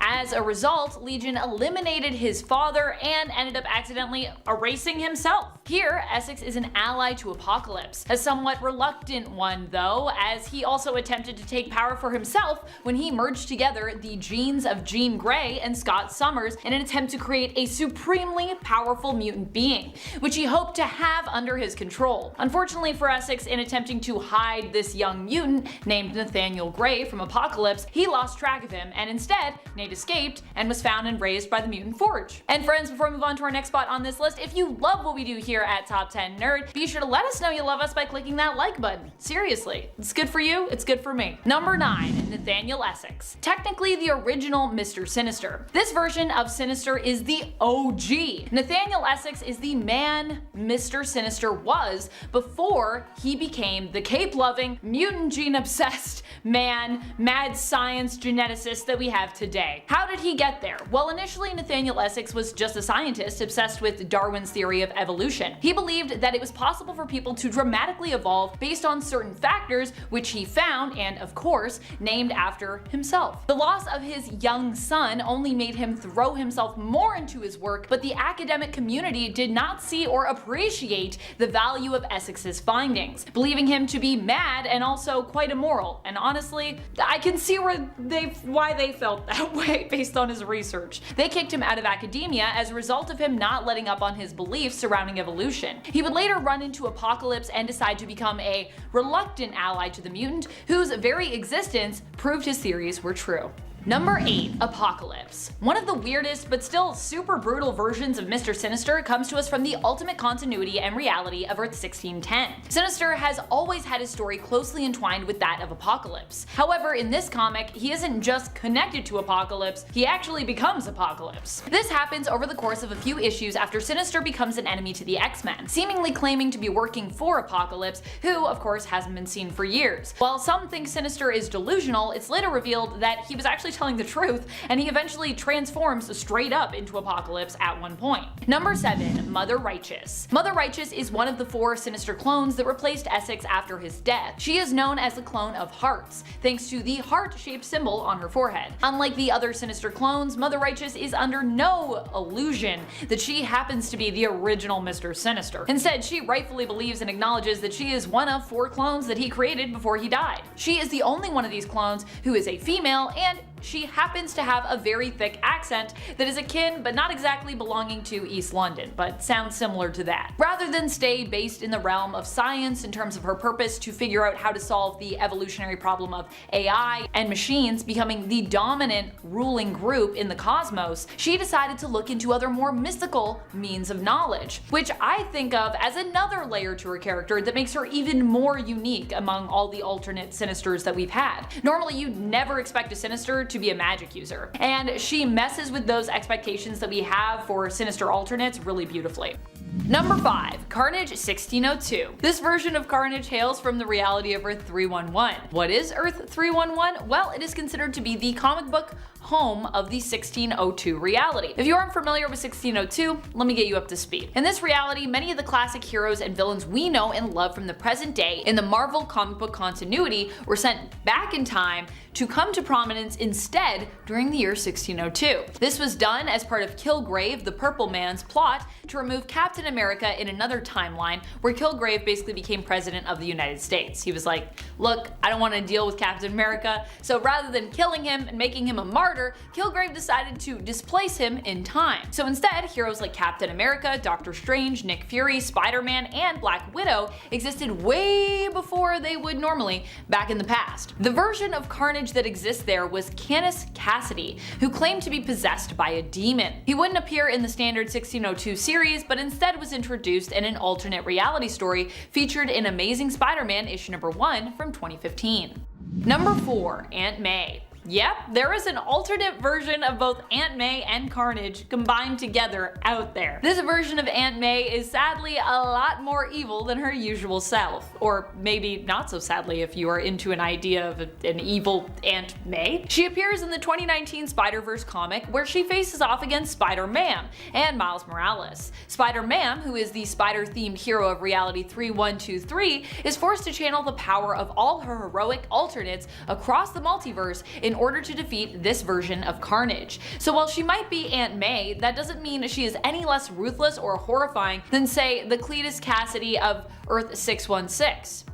Number 3, Spider-Man/Batman. One of the craziest appearances of Carnage has to come from the crossover comic Spider-Man/Batman. If you're wondering how these two heroes from two completely different publishers managed to get together in a comic book, the answer pretty much is amalgam. This is around that time, and DC and Marvel were doing a bunch of cool crossover things. Back in the day, Marvel and their distinguished competition were actually a lot more willing to team up if it meant telling cool stories by teaming up cool characters who you'd otherwise never see meet each other. I'm sure the money they made from these crossovers also didn't hurt either. In the Spider-Man/Batman team up, Cletus ends up seemingly being cured, but has the chip that essentially cured him disabled by his symbiote, returning him back to Carnage. Once free, Carnage kidnaps Joker and basically does the same for him, because he was also, cured, proposing that the two of them should team up. Doesn't work out too great, but it's a pretty wild team up idea.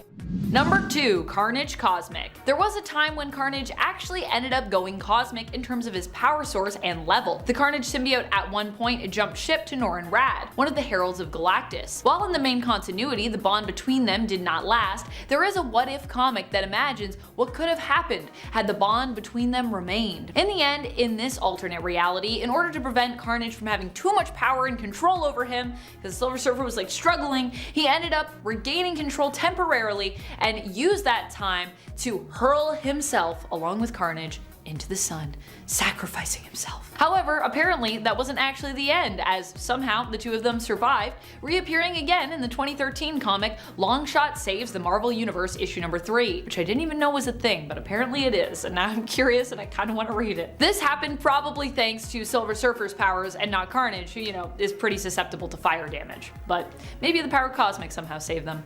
Number 1, Grendel symbiote. While this is still technically Cletus Cassidy as Carnage, some may consider the Grendel symbiote to be a different version of Carnage altogether, since the Carnage symbiote itself at this point in the story is kind of dead and gone. And honestly, so is Cletus. He basically is a corpse that was revived and put inside a symbiote so he could be brought back to life. And I guess maybe if there's a little bit of blood left in him, Carnage could come back through that. I don't know. He still has consciousness and everything, but I'm not sure if we'd quite call him alive here, and I'm not sure if we'd quite call this, original Carnage. Definitely it's a different version. This version of Carnage is probably one of the most horrifying when you consider its purpose. The Grendel symbiote takes the place of Carnage and is used by Cletus to hunt down all the codices on Earth, which exist inside former hosts of symbiote spines. Acquiring the codices bolsters his own power, with the main goal being to wake up Null, god of the symbiotes, one of the biggest bads around, which is supposed to happen once all the codices have been gathered and combined. Alright, coming in at number 10 today is The Reigning. The Reigning storyline happened in Thor Volume 2 from 2003 to 2004, and it basically saw a future where Odin passed at the hands of Surtur and Thor took his place, but then took Asgard to Earth and essentially put the entire world under his rule for hundreds of years. It created a dystopia where Asgardians were the elite and humans just tried to survive. Loki in all of this played the role of chief advisor and prime minister of the magistrate presiding over New Asgard, and he seemed to have become sorcerer supreme along the way, or at at least he had Doctor Strange's stuff. But with Thor becoming a shell of who he once was, Loki had been secretly providing, as well as profiting off of, internal strife in order to consolidate power for himself. Classic Loki. He was responsible for slaying Balder, the Avengers, Scarlet Witch, and Jane Foster. He did a whole heck of a lot more, but he absolutely paid for it before this reality was erased by Thor himself. It denied Crocodile Loki. In this timeline, Loki was either born or turned into an alligator, but you know, of course I'm going to talk about Crocodile Loki. Not alligator Loki, there's a difference. One day he reportedly ate a neighbor's cat and then was detained by the Time Variance Authority for creating a Nexus event, which caused a detour in their version of the sacred timeline, because he wasn't supposed to eat the cat. Oh wait, no, he was supposed to eat another neighbor's cat. Yeah, apparently that's going to ruin the universe. You ate the wrong cat. I don't know how that's possible when it's a sacred timeline, but you know what, that's aside the point. They needed to get the merchandising in there. He was then subsequently pruned and sent to the Void, where he met Kid Loki, classic Loki, boastful Loki, and yeah, you know, it's the classic Loki tale, but as a crocodile. Joys. As they made their way across the Void, Loki demanded an explanation for his current whereabouts, forcing Kid Loki to silence him, which is just funny, because this freaking alligator could talk, but oh well. Yeah, it's Loki, but as an alligator, okay? That's why he's on the list. There's not much more than that. It's just funny. Number 8, Raised by Frost Giants. A perfect what-if tale. It's almost surprising it wasn't done before this point. In What If Thor in 2018, we get the story of what if Thor was raised by Frost Giants instead of Loki being raised by Asgardians. Simple, but brilliant. Laufey, the king of the Frost Giants, defeats Odin in their battle super long ago, and just as Odin took the infant Loki, Laufey takes the kid Thor and raises him as his own. Loki is obviously here too, and like usual, Thor and Loki form a pretty tight bond as adopted brothers. Unfortunately though, due to Thor's strength and skill in battle, not to mention his fondness for summoning the power of lightning, he is praised among the Frost Giants and by Laufey himself, who begins to completely forget Loki, his actual true son. Instead, Loki finds the captured Freya in the dungeons, and she teaches him how to use magic. Loki eventually busts her out of prison, and together they attempt to escape to Midgard. They go to the ruins of Asgard first and attempt to repair the Rainbow Bridge until Thor and Laufey show up. Loki ends the life of his father, while Thor unknowingly ends his mother with a blast from his giant ice hammer, Ice Crusher. Thor almost takes out his brother as well, but at the last minute, he lets him go. We don't know what happens next, only that Loki went to Midgard, had kids and a family, and apparently became a hero. So, yeah. And it's 7 Earth X. The entity that would evolve into Loki originated on a distant planet under the manipulation of the Celestials. Through their reproductive methods, the Celestials infused an embryo within Loki's world, altering the genetics of its inhabitants to grant them protective abilities for said embryo. Over time though, Loki and its people underwent various mutations that led them to lose their distinct forms, becoming defined by external perceptions, so it's kind of like an eye is in the beauty of the beholder thing, except it's with people. Having fled their planet, they arrived on Earth and encountered the ancient Norse civilization, particularly a storyteller named Donnerson, and he played a crucial role in shaping Loki and the other Asgardians, believing them to be gods of their legends, you know, just on Earth this time. Eventually, Donnerson merged with 2 Asgardians and assumed the role of Odin, but yeah, Loki lost all awareness of his true origins. But like, yeah, it's weird. It's definitely a weird one. Number 6, Boastful Loki. Not much is known about the history of this Loki for certain, and that's what makes him so intriguing to me. He claimed to have defeated his world's Captain America and Iron Man and collected all 6 Infinity Stones, but his tales of exploits were not taken seriously even by other versions of himself. He also wields a very strange looking hammer that seems to be made out of a chunk of metal I-beam with a piston rod for a handle. I think that may be the part that has me the most curious of everything about him, to be completely honest. In any case though, he was arrested by the Time Variance Authority and pruned, ending up in the Void at the end of time, and he has teamed up with classic Kid and Alligator Loki, like we talked about before he betrayed them, making a deal with President Loki. Spoilers, sorry. Halfway through into number 5, Sorcerer Supreme. Yeah, you thought that Alligator Loki was scary? What about Sorcerer Supreme Loki? That's true terror. Following his dethronement in the 2017 arc Loki Sorcerer Supreme, Doctor Strange was stripped of his title, his abilities, and his aide Zelma, leading to him becoming a veterinarian for elderly talking dogs, specifically bats. His talking dog. After a failed encounter with Loki resulted in Bats' death, Strange ends up pulling a John Wick and seeks aid from a greater force to counter the God of Mischief. That's what those movies are about, right? While Loki ranks among Marvel's most supreme magic users, his power alone can't really match Doctor Strange. But man, yeah, with the Sorcerer Supreme powers, he's gonna go kind of nuts. And then, like I said, there's John Wick Vengeance, and then obviously it doesn't last forever.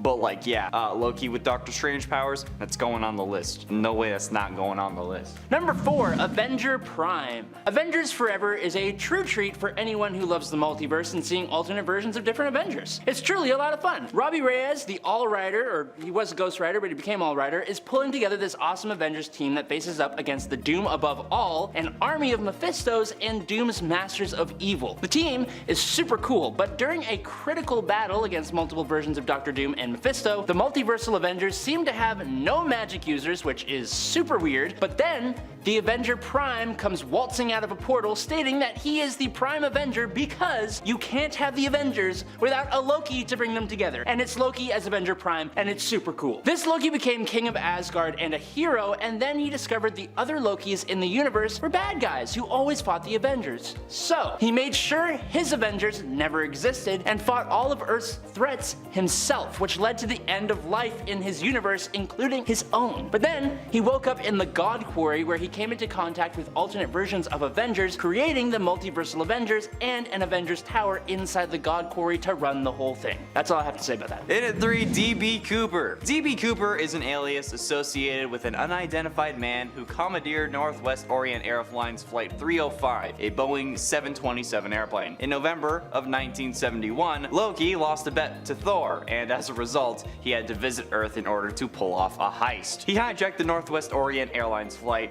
305 in the United States under the pseudonym of DB Cooper, informed Florence Schaffner that he had a bomb and demanded $200,000 in ransom. To comply with the hijacker's demands, the plane landed, exchanged passengers on the plane for the ransom money and backup parachutes, and then they went back up in the air. Loki then collected the ransom money and proceeded to jump out of the airplane with a parachute, only to be transported back to Asgard by Heimdall using the Bifrost Bridge, leaving only a few $20 bills in his wake, which is where the mystery comes from, because if you don't know, DB Cooper jumped out of the plane, never to be seen again, but they couldn't find a body or the briefcase, but they found bills in the water somehow. So yeah, if you were wondering, it was Loki, at least in the MCU, although probably here too. We just haven't figured out that they're real yet. Number 2, Ultimate Loki. Loki, Laufey's son in the main Marvel universe, is a pretty dastardly devil. He's always got schemes on schemes and is just doing what gods of mischief do best, using his sorcery, but he's also somewhat redeemable. The Loki, Odin's son of Marvel's Ultimate Universe, is kinda just a madman, but one with the ability to warp reality. He could retcon history into anything he desired by either creating events that never happened or erasing events as if they never happened. He could create copies of himself, change the color of the skies, render himself near impervious to harm even from Thor's hammer, and summon armies of monsters. One of the first things this Loki does while a member of the Warriors 3 alongside Thor and their brother Balder is visit his giantess mother, steal the Norn stones, and completely take the life of Balder. He then took on the guise of Baron Zemo during World War II and led an attack on Asgard with frost giants, Germans, and some super soldier Germans that he created. This got him banished to the room without doors, just like he planned, apparently. He was then eventually freed from the room, and unlike his brothers who had been reborn as mortal men, Loki was still a god, and an incredibly powerful one. He would be one of the main threats faced by the Ultimates when they formed, but was eventually depowered by Odin, so sucks to suck. Actually, I'm pretty sure he came back, so I guess it sucks for us. And finally, in at number 1, Necro God Loki. If you don't understand why that's number 1 just from the name alone, then yeah, I guess I'll explain it. Originating from All Black and the infamous Necroverse, this incarnation of Loki stands as the most formidable and the most badass.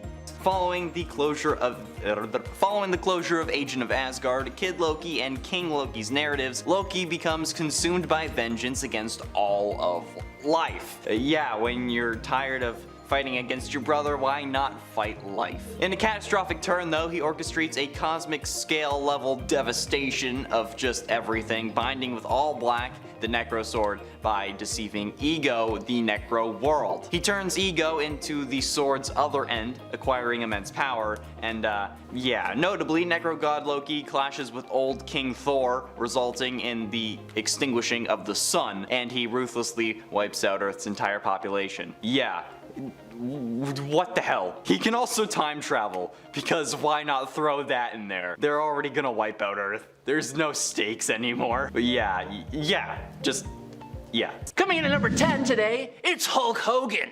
It's Hulkamania, brother! First appearing in Iron Man number 227 in his prime of October 1987, Hulk Hogan witnessed Iron Man defeating Beetle, who tried to steal a Picasso painting from a celebrity charity auction. This moment for Hogan really only lasted about 1 page, and all he did was go, "Body slam! Use a body slam!" And he didn't even say brother, so like that doesn't really count. But sometime later, in Marvel Comics Presents number 45 from March of 1990, Hogan Bogan takes on the Grey Hulk in his Mr. Fix-It persona when they wrestled for the rights to use the Hulk name. Hogan may just be a man, but he seems to be able to take a beating from Fix-It and even dish out a few hits of his own before Fix-It sends him and his amazing handlebar mustache flying out of the arena and landing miles and miles away into someone's living room. And that's one hell of a defeat, brother.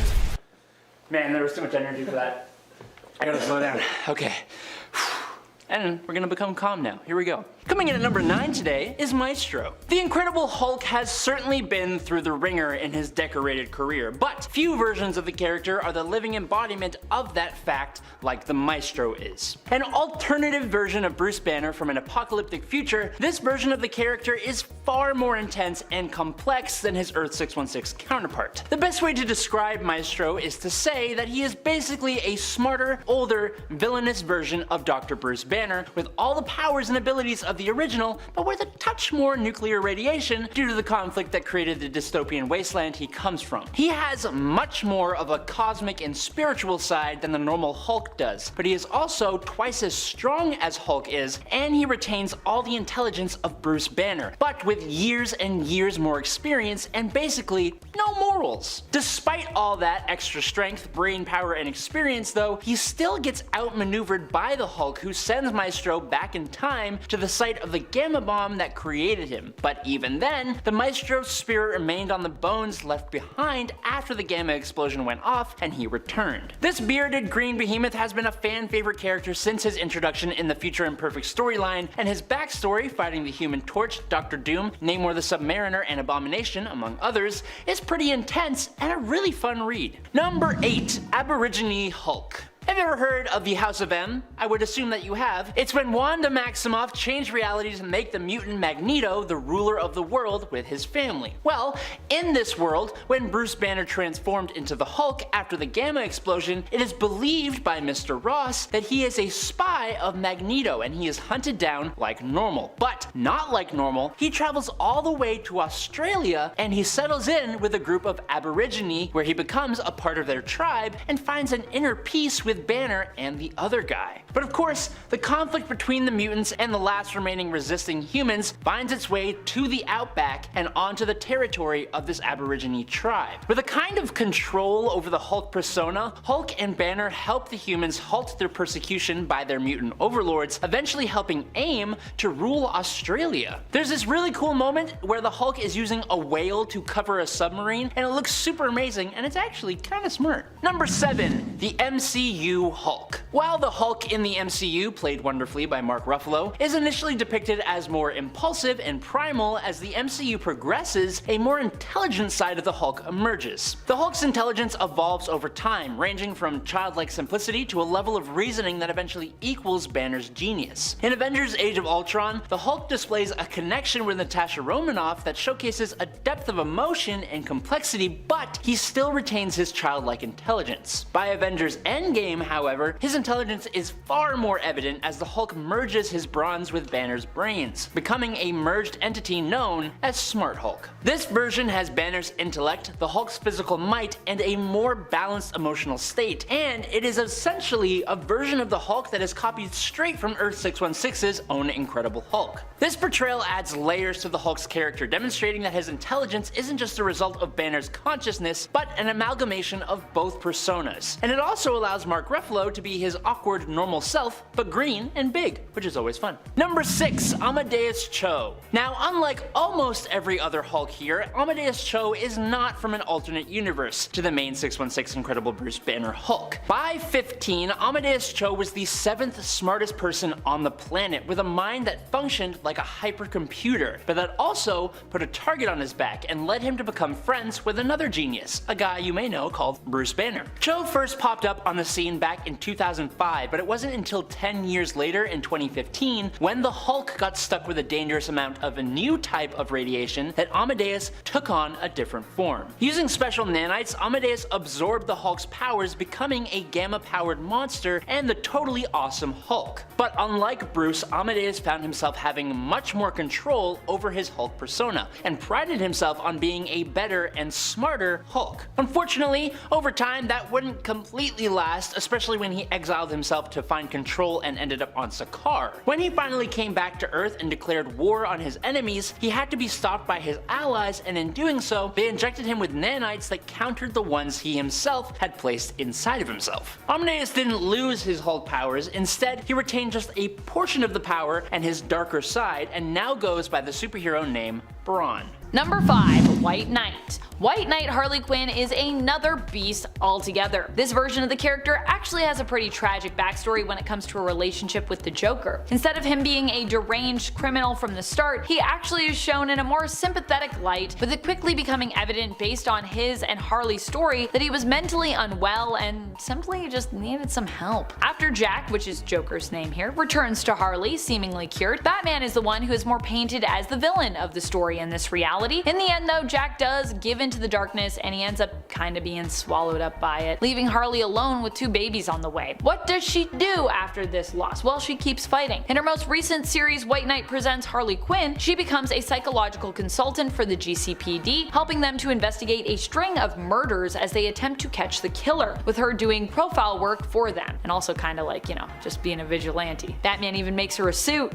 Oh, I love the fashion in that series. It looks so good. Number 4. Black Label Birds of Prey. I'm not really sure where this exists in terms of the DC universe or perhaps multiverse, but I'm just gonna assume, considering it feels like it's inspired by the Birds of Prey film, that it's set in its own universe. I was really excited for this Harley Quinn and the Birds of Prey comic when it was first announced. Amanda Conner and Jim Palmiotti worked on the book, and I just love them together with Harley Quinn. They do such great work. This comic was also Black Label and therefore could afford to get more raunchy than the standard DC comic fare. Here, Harley Quinn sort of teams up with the Birds of Prey to take down the Joker. Well, basically the Birds of Prey want her to leave Gotham for her own safety and their own peace of mind, whereas Harley wants to team up and kick butt, so they're not really fully united in this comic, but that's what makes it more fun. The series itself is awesome, and Harley here is also hilarious and epic, but I gotta say it was slow in regards to its release schedule from issue to issue, so that was rough if you were reading it as it came out, but if you just go back and read it now, it's pretty fantastic. Number 3. Batman Arkham. This version of Harley Quinn comes to us not from a comic or a TV series or even a film, but instead from a video game, or rather a whole series of video games. The Batman Arkham games actually played as important a role to the way Harley is presented in live action animation and comics today as her first animated appearance did in regards to shaping her first comic book appearance. When we talk about alternate versions of Harley, she really is a character where her alternate selves actually help to further define and establish the nuances of her main continuity character. Harley's appearance in the Batman Arkham games made her even more sexy and powerful, I'd say, and also saw changes to her costume that definitely influenced her comic book and live action appearances. Also, you really can't go wrong with Tara Strong or Arlene Sorkin's performances when it comes to Harley in these games. Number 2. Batman the Animated Series. Technically, this version of Harley Quinn could be described as the original Harley Quinn, voiced by Arlene Sorkin. Batman, the animated series, is where Harley Quinn first appeared. She was originally intended to be more of a smaller role, a temporary girlfriend and accomplice to Mark Hamill's Joker. However, when we talk about alternates here on Top 10 Nerd, we're usually comparing different versions of the character to their mainstay comic book counterpart. As such, I'm including Sorkin's portrayal here, despite it being the first and possibly the most iconic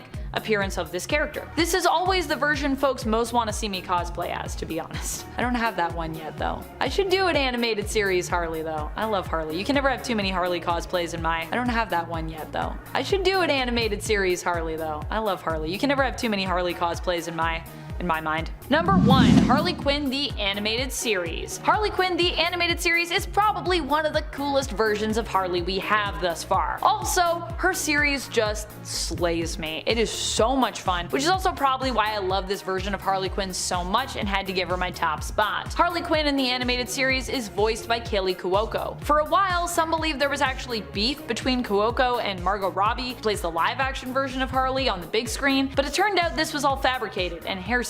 Of course, there is always room for more Harleys, and I think these two ladies are both just happy to be playing the character. There's no real beef between them. The one thing Kaley does that differs drastically from how Harley is usually portrayed, or rather I guess that she doesn't do, is the accent. Kaley does not do Harley's classic Brooklyn accent. For some, this is actually a deal breaker, but I still love Kaley's work voicing the character myself. Also, how can you not love this show? It's so good. I know I'm not caught up, but I bet it's still good. I bet it's still amazing.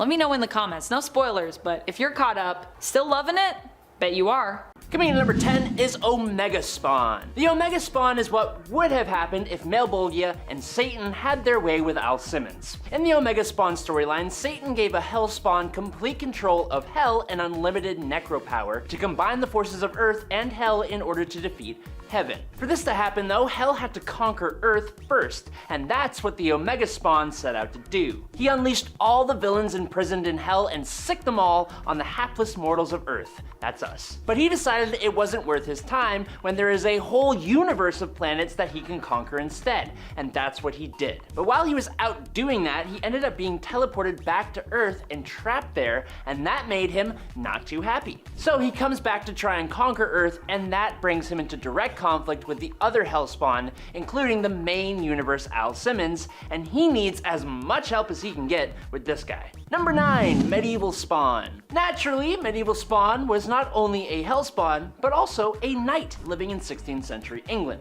Sir John of York fought during a civil war in England, but was released from his service to Henry II after he and 3 others mistook the king's angry rambling and ranting for direct orders to wipe out who the king was talking about. So he went and took the life of none other than the Archbishop of Canterbury. Once the knight passed on to the afterlife at the hands of his king's bodyguards, he was sent to Hell for his crimes, where he made a deal with Malebolgia and returned as a Hellspawn. He then went around England committing good deeds in the hopes of redeeming himself, but he continues to survive after being basically bonded to his armor and now possessing any person who chooses to don his helmet. Number 8. Gunslinger Spawn. Gunslinger Spawn made his debut in Spawn 174 and 175, originally known as Jeremy Winston. He crossed paths with Al Simmons' grandfather, Francis Parker. Now Winston's life took an extremely, and if you've read Spawn before, pretty expected dark turn when he was unjustly blamed for the tragic loss of his family at the hands of some greedy landowners, and the vengeful townsfolk of Bain, Colorado back in 1881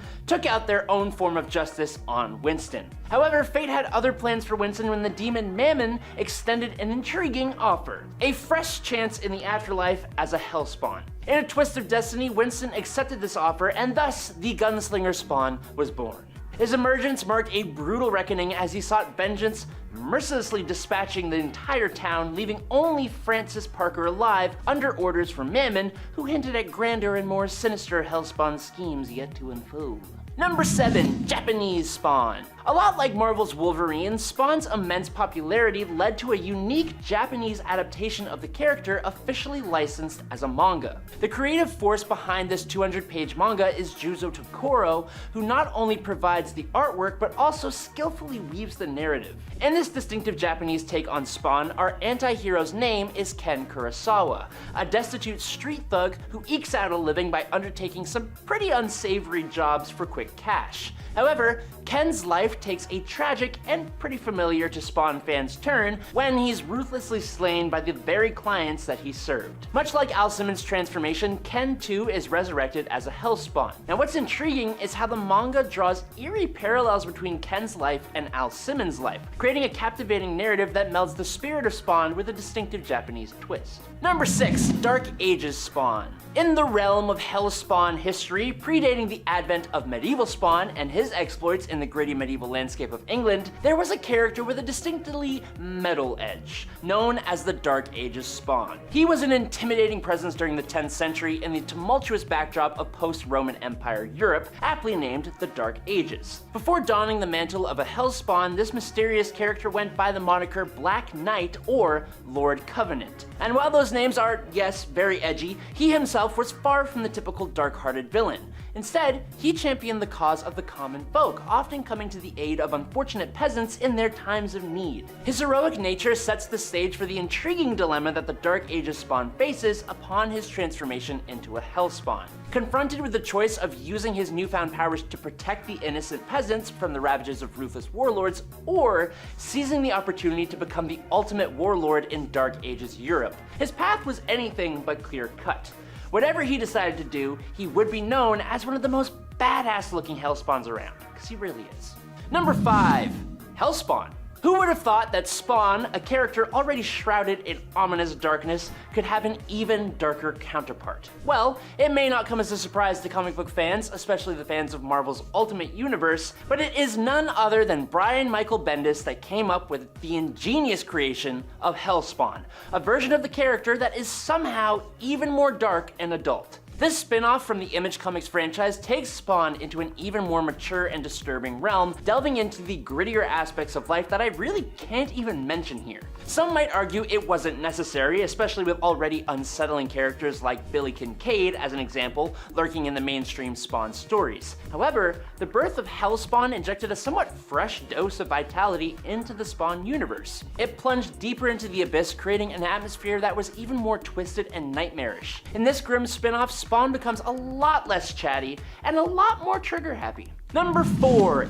Angel Spawn. The two eternal brothers of God and the Devil had and have power far beyond any mortal could ever hope to achieve, at least in the comic books. Because of that, when they decide they don't agree on certain things and go to war, it causes quite the ruckus, and of course, they choose the Earth as their battleground. Now, the mother, who is like their mother, needs to put this to an end and calls on Spawn to do it. In order for Spawn to end their squabble that made its way to Earth, he had to get a wee bit of a power boost. More like a god-sized power boost. The mother tasked Spawn with eating the forbidden fruit to grant him a kind of godhood, and in this new form, Spawn wipes out all the forces of both heaven and hell. Yes, God and Satan eventually do defeat him, but Spawn is soon resurrected and uses his powers to lock away the brothers and resurrect all the mortals who were taken out in their war. Number 3. War Spawn. In Spawn number 179, we meet Captain Thomas Coram, an English soldier in the midst of the First World War. Now, Thomas led a life of privilege and comfort, but also had a secret love affair with Selma, an African-American woman. Their relationship takes a tragic turn when Selma departs after giving birth to their son, Michael. Now, it would be years before they're reunited, and the circumstances absolutely sucked as Thomas promised to look over Michael on the front lines of World War I. Tragically, Michael is KIA, and this event drives Thomas to make a desperate pact with Mammon to become a Hellspawn in exchange for his son's life. Thomas's journey as the War Spawn unfolds in the infernal battlegrounds of Hell itself, an eternity spent in ceaseless combat. Meanwhile, Michael's descendants, his granddaughter Wanda specifically, goes on to play a pivotal role in the life of Al Simmons, the future Spawn, as his wife. Number 2. Norse Spawn. Introduced by Bo Smith and Brad Gorby, the Norse Hellspawn made his first appearance in Spawn Fan Edition #1, emerging as the fearsome Viking raider known as Nordic. Now, Nordic liked to spend his free time doing all the wholesome stuff you're used to, like raiding and pillaging. However, his reign of terror met a fierce end when he faced off against McFallen, the Dragon Master, a renowned champion of the people. Now, taken to hell, the impressed Malbolgia offered Nordic the ominous opportunity to become a Hellspawn. Without hesitation, Nordic accepted this.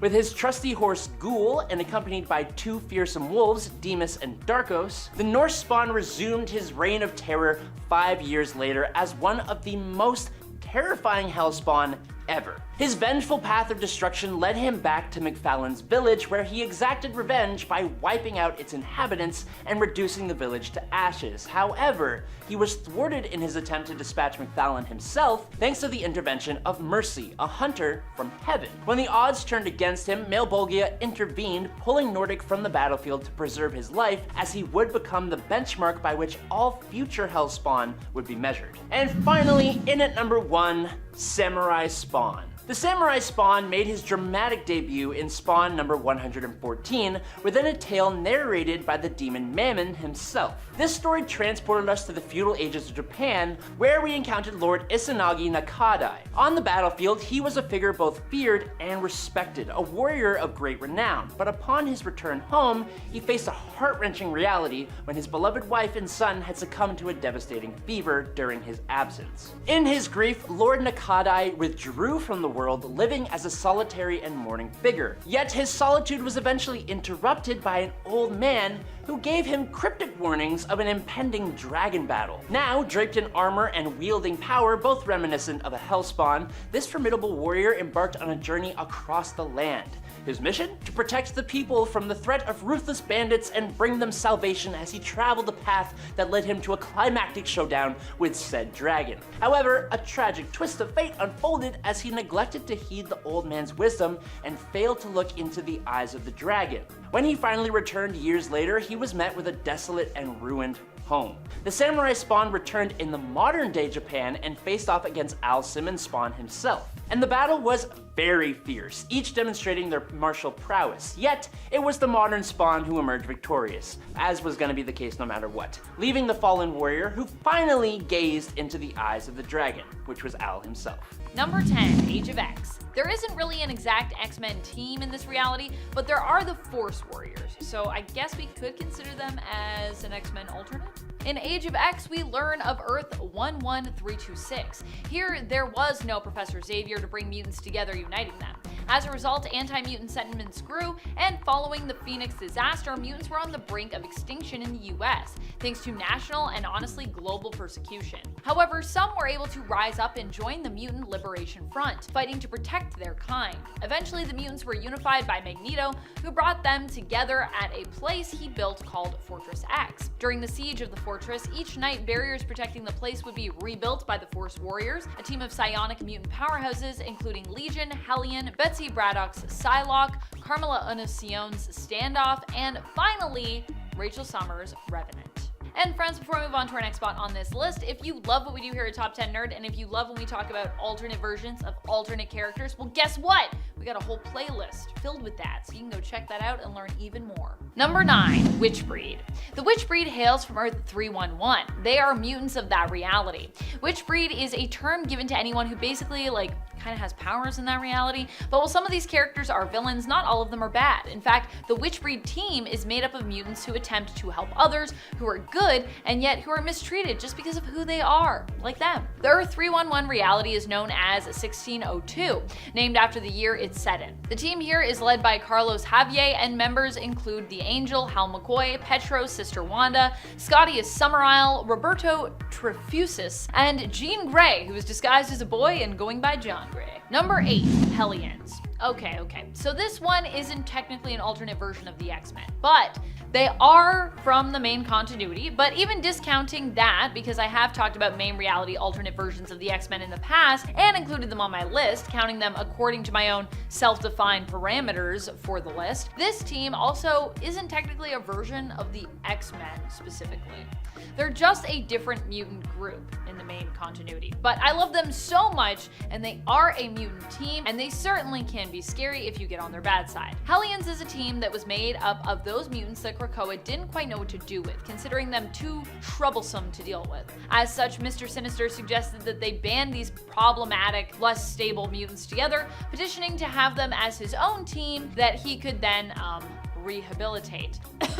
Use under the leadership of Quanon, who goes by Psylocke, herself considered a somewhat problematic mutant due to her past and her weird connection for many years with Betsy Braddock, who is now Captain Britain. This team is probably one of my favorite mutant teams I have ever read in the comics, and despite them all kind of being scarily unhinged at the start, I came to love every single member of this team by the end of this series. This version of the Hellions includes Wild Child, Orphan Maker, Nanny, John Greycrow, Havoc, and a former member of Emma Frost's Hellions, Empath. Number 7, Naughty X-Men.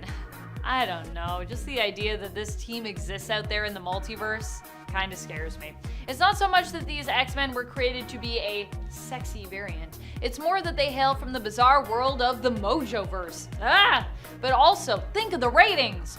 Initially, I of course thought that Mojo had created them solely for that purpose, but apparently he did not. They were simply an alternate version of the team that auditioned to replace the Earth 616 team after they seemingly died. Even Mojo wasn't feeling it and ordered them to be dumped, likely implying that they should be permanently removed after they auditioned for him.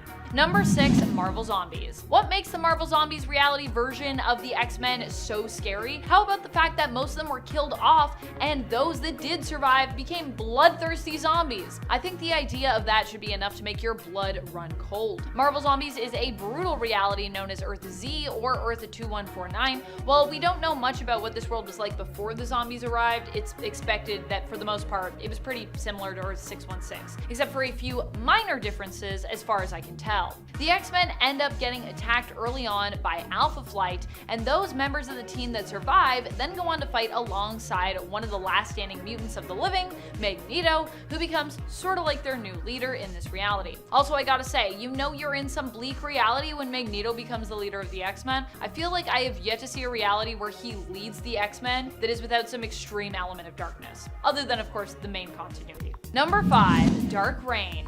During the Dark Reign event, we didn't just have a Dark Avengers team. We also had a Dark X-Men team as well. Dark Reign was an event that happened in 2009. It followed Secret Invasion. After Norman Osborn was broadcast on live television taking up the threat of the Skrull Queen, Veronki, who led the Skrull invasion of Earth, Norman was celebrated as a hero. Surprised? I know. He was made the head of the organization created to replace S.H.I.E.L.D., which at this time was fully debunked. Norman named his organization Hammer and created his own Dark Avengers team. As with his Dark Avengers team, the Dark X-Men team members were also selected by Osborne, for the most part anyway. The team included Mystique, Emma Frost, who was Black Queen at the time, Namor, Dawkins Wolverine, Mimic, Omega, Cloak, and Dagger, who have both been, I think, disputed mutants in the past, and the alternate version of Hank McCoy, known as Dark Beast, who hails from the Age of Apocalypse reality. Number 4, New Dark X-Men. Madeline Pryor leads this new team of Dark X-Men. The team was put together by her when she felt compelled to take action. As Madeline says to Havoc in issue number 1 of Dark X-Men, "You should know by now that I'll wage war against anyone if I think it's just," donning her new Crown of Mercy. Yep, Maddie gets her own team of X-Men in the second volume of Dark X-Men, which began just this year in 2023. As of issue number 2, the team has grown to include Havoc, Gambit, Maggot, Azazel, Monet's brother Marius St. Croix as M-Plate, New Mutant Feint from Children of the Atom, where she was formerly introduced as Gimmick, and Zero, who actually possesses Wolverine's android clone, Albert. What a weird, wacky series. I really need to add this one to my reading list. Sounds great to me. Number 3, Gamma Earth. The fate of the X-Men here was tragic, hence why I'm including them here on my list. They hail from the reality we get a glimpse into in Donny Cates and Ryan Ottley's Hulk series from 2021, and it's issue number 5. Here we get to see what a future world is like after it has been fully gamma irradiated thanks to gamma bombs that went off the world over. This is because in this reality, Banner was able to test the bomb, not needing to actually save Rick Jones. As such, the bomb testing continued to the point that the weapon was perfected, handed over to the US military. They used it to do things like wipe out all mutants, considering them a threat. Yikes. Number 2, Reichsmen. The Reichsmen come from a world where Germany and Axis won during World War II. They made their first appearance in Excalibur Weird War 3, issue number 1, and they are about as weird and disturbing as you would imagine them to be. This reality, Earth 597, is also home to the disturbing alternate version of the Excalibur team known as the Lightning Force. The Reichsmen are led by Herr Moira McTaggart, Reich's Minister of Genetics, with the team including alternate versions of Havoc, Psylocke, Rogue, Storm, and Banshee. Number 1, Days of Future Past. This X-Men team did not fare so well, so they literally reached back into the past to get help so that their future could be prevented from ever coming to pass. In this reality known as Days of Future Past, named after the story it appears in, or as designated reality number Earth 811, mutants end up being hunted down by Sentinels who take over. Not only are the X-Men almost all gone or dead or otherwise locked up and contained for being mutants, as well as all of the mutant population, stripped of their rights and freedoms, but non-mutant superheroes were also wiped out as well. It's truly a bleak reality. This team of X-Men is able to get a message back to their past selves thanks to the help of Wolverine, who breaks them out, giving Rachel Summers and Kitty Pryde in this timeline enough cover for Kitty to travel back in time through her own consciousness. At number 10, the Justice League. Nah, just kidding. At number 10, what if Spidey kept the symbiote suit? Big shout out to Smasher6763 for suggesting this skeletal Peter Parker from Earth 9811. Imagine a reality where the heroes and villains are trapped on Battleworld after the events of Secret Wars and never return to Earth. Instead, they settled down, got hitched, and had families. Amidst all this, Spider-Man still sports the black symbiote costume, never having it removed by Reed Richards. Over time, the symbiote consumed Peter's body, leaving nothing but a skeleton underneath. It's this horrifying revelation that Peter's been deceased for ages and Venom's been pulling the strings. Yet Peter's mind retains a glimmer of consciousness, as his consciousness was absorbed by Venom, making the whole ordeal even eerier. If you're enjoying this video so far, you can support the channel by pressing like, subscribing to Top 10 Nerd, and ringing that notification bell. At number 9 is the Revengers. Thank you, Jack of Clubs 6229 for suggesting this one. In the eerie annals of alternate realities, one of the most chilling versions of the Avengers emerges from the Cancerverse, a nightmarish realm where life has conquered Earth. This gruesome transformation was orchestrated by none other than Sentry, the once celebrated Lord Marvel. In a desperate bid to stave off his terminal cancer, Marvel struck a bargain with the enigmatic Many-Angled Ones. These eldritch entities resided in the intersections of the multiverse and offered him immense power in exchange for annihilating the Grim Reaper itself. Marvel accepted, thus transmuting his universe and consequently his closest allies into grotesque parodies of their parallel selves. The Revengers, as they came to be known, were grotesque and terrifying. Carol Danvers sports a nightmarish visage, to say the very least, while the Hulk is sporting menacing horns, and Thor's beard has been replaced with withering tentacles. Their purpose? To corrupt Earth 616 and spread the influence of the insidious Many-Angled Ones across the multiverse, in a macabre battle that ultimately met its end when Thanos restored the Grim Reaper to the Cancerverse, extinguishing the Revengers' unholy reign. At number 8, Dark Beast, who we've covered before, but many of you in the comments seem to love him, so I thought I'd bring him up again. While regular Beast is known for his intellect and roles in various superhero teams, his dark counterpart takes on a chilling turn in the Age of Apocalypse timeline. In this dystopian world where Xavier's demise leads to Magneto's leadership in Apocalypse's early onslaught, Beast's transformation into a villain is a stark departure from his original self. See, without Xavier, Xavier's moral compass to guide him, he indulges in unhindered experimentation and loses his compassion entirely. Dark Beast becomes one of Apocalypse's chief scientists, mercilessly torturing and experimenting on both humans and mutants, including Cyclops and Jean Grey.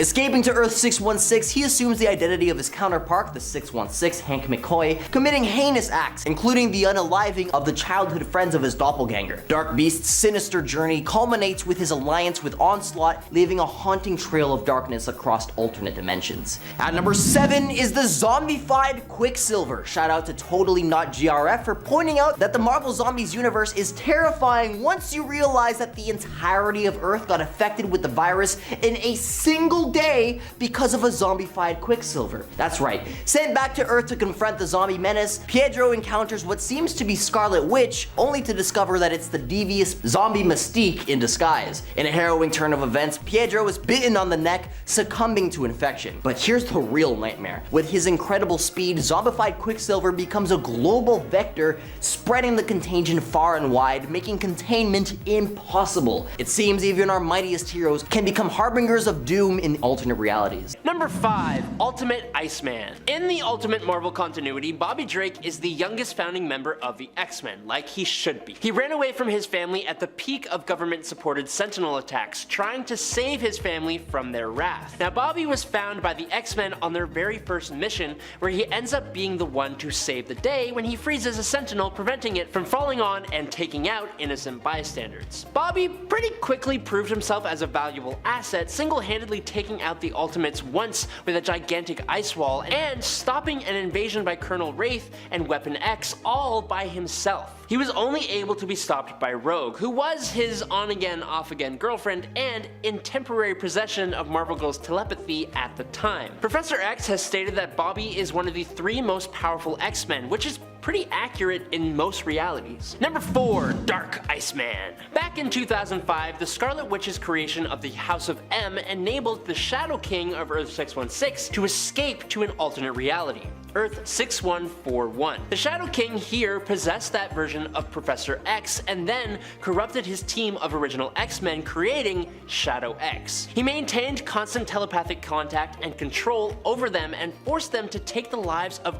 all the heroes of their world. Professor X and Shadow X killed all the other paranormal beings in their native reality before coming to Earth 616 as a result of M-Day. The members of Shadow X, including Iceman, faced off against New Excalibur and were eventually defeated by them. Shadow X was then sent to prison, where they were contacted by members of Black Air, who arranged for their release, and they eventually met with the possible world conqueror Albion to join forces. Eventually, the members of Shadow X were released from their mind control with the passing of Professor X, and they defected away from Black Air and Albion and teamed up with New Excalibur. One by one, the members of Shadow X were unfortunately taken out by the Shadow Captains until only Bobby remained. With his friends gone, he used his mutant powers to their fullest until he finally had nothing left to give and he passed away in battle. Number 3, Earth X. Like most of the other characters from the Earth X reality, a lot of Iceman's early history mirrors that of his Earth 616 counterpart up until the release of the Terrigen Mists on the world. All of humanity was mutated, and Bobby was among the many heroes trying to help people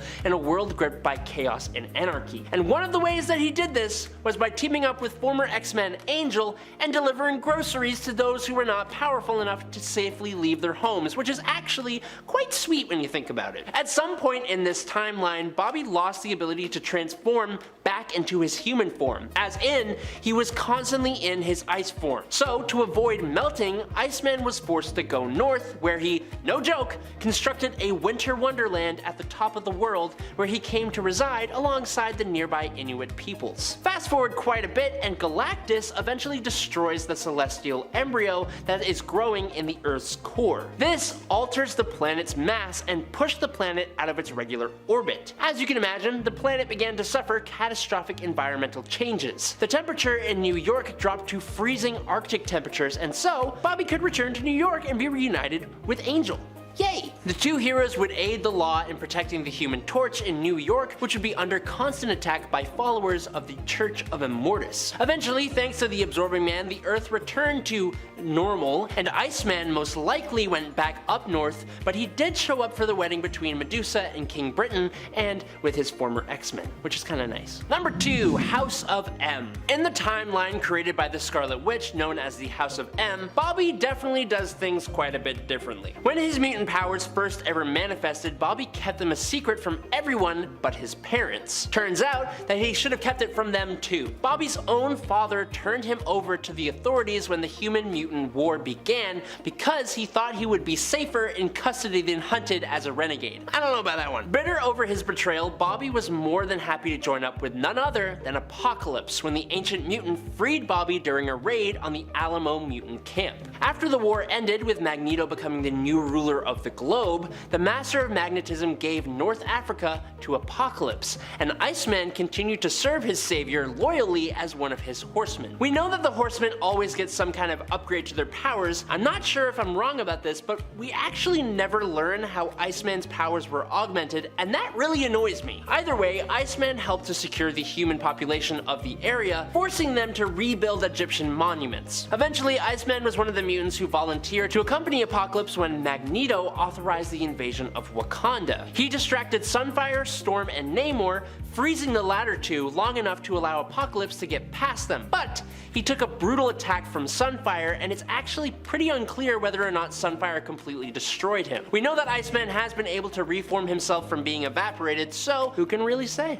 Not me. Number 1, Draka, King of Ice. Iceman is an original X-Men, the youngest of them, but he isn't exactly the most popular of them, so unfortunately that means that while he does have lots of alternate selves, they don't always really get a lot of focus, and they're kinda just there in the background. But that doesn't mean they can't still be totally awesome, and that is definitely the case with Draka, King of Ice. In Extreme X-Men from 2012, an X-Men team made up of Dazzler, Emmeline Frost Summers, General James Howlett, Kurt Wagoner, and a floating Charles Xavier head make their way to the alternate Earth 20329. Here, the Earth is ruled by Thor, God of Thunder, alongside and under the direction of 5 other mutant gods: Storm, Skybreaker, and Allmother, Warren, as in Worthington, the Herald, Sawtooth, Sabretooth, Lord of the Wild, Namor, God of the Sea, and finally, Draka, King of Ice. Draka, I'm assuming, is derived from Bobby Drake's last name, and now with such familiar names, you'd assume these gods would be friendly, but it turns out that they are being mind-controlled by their world's Charles Xavier, who is pretending to lead a resistance against them. As for Draka specifically, I believe he has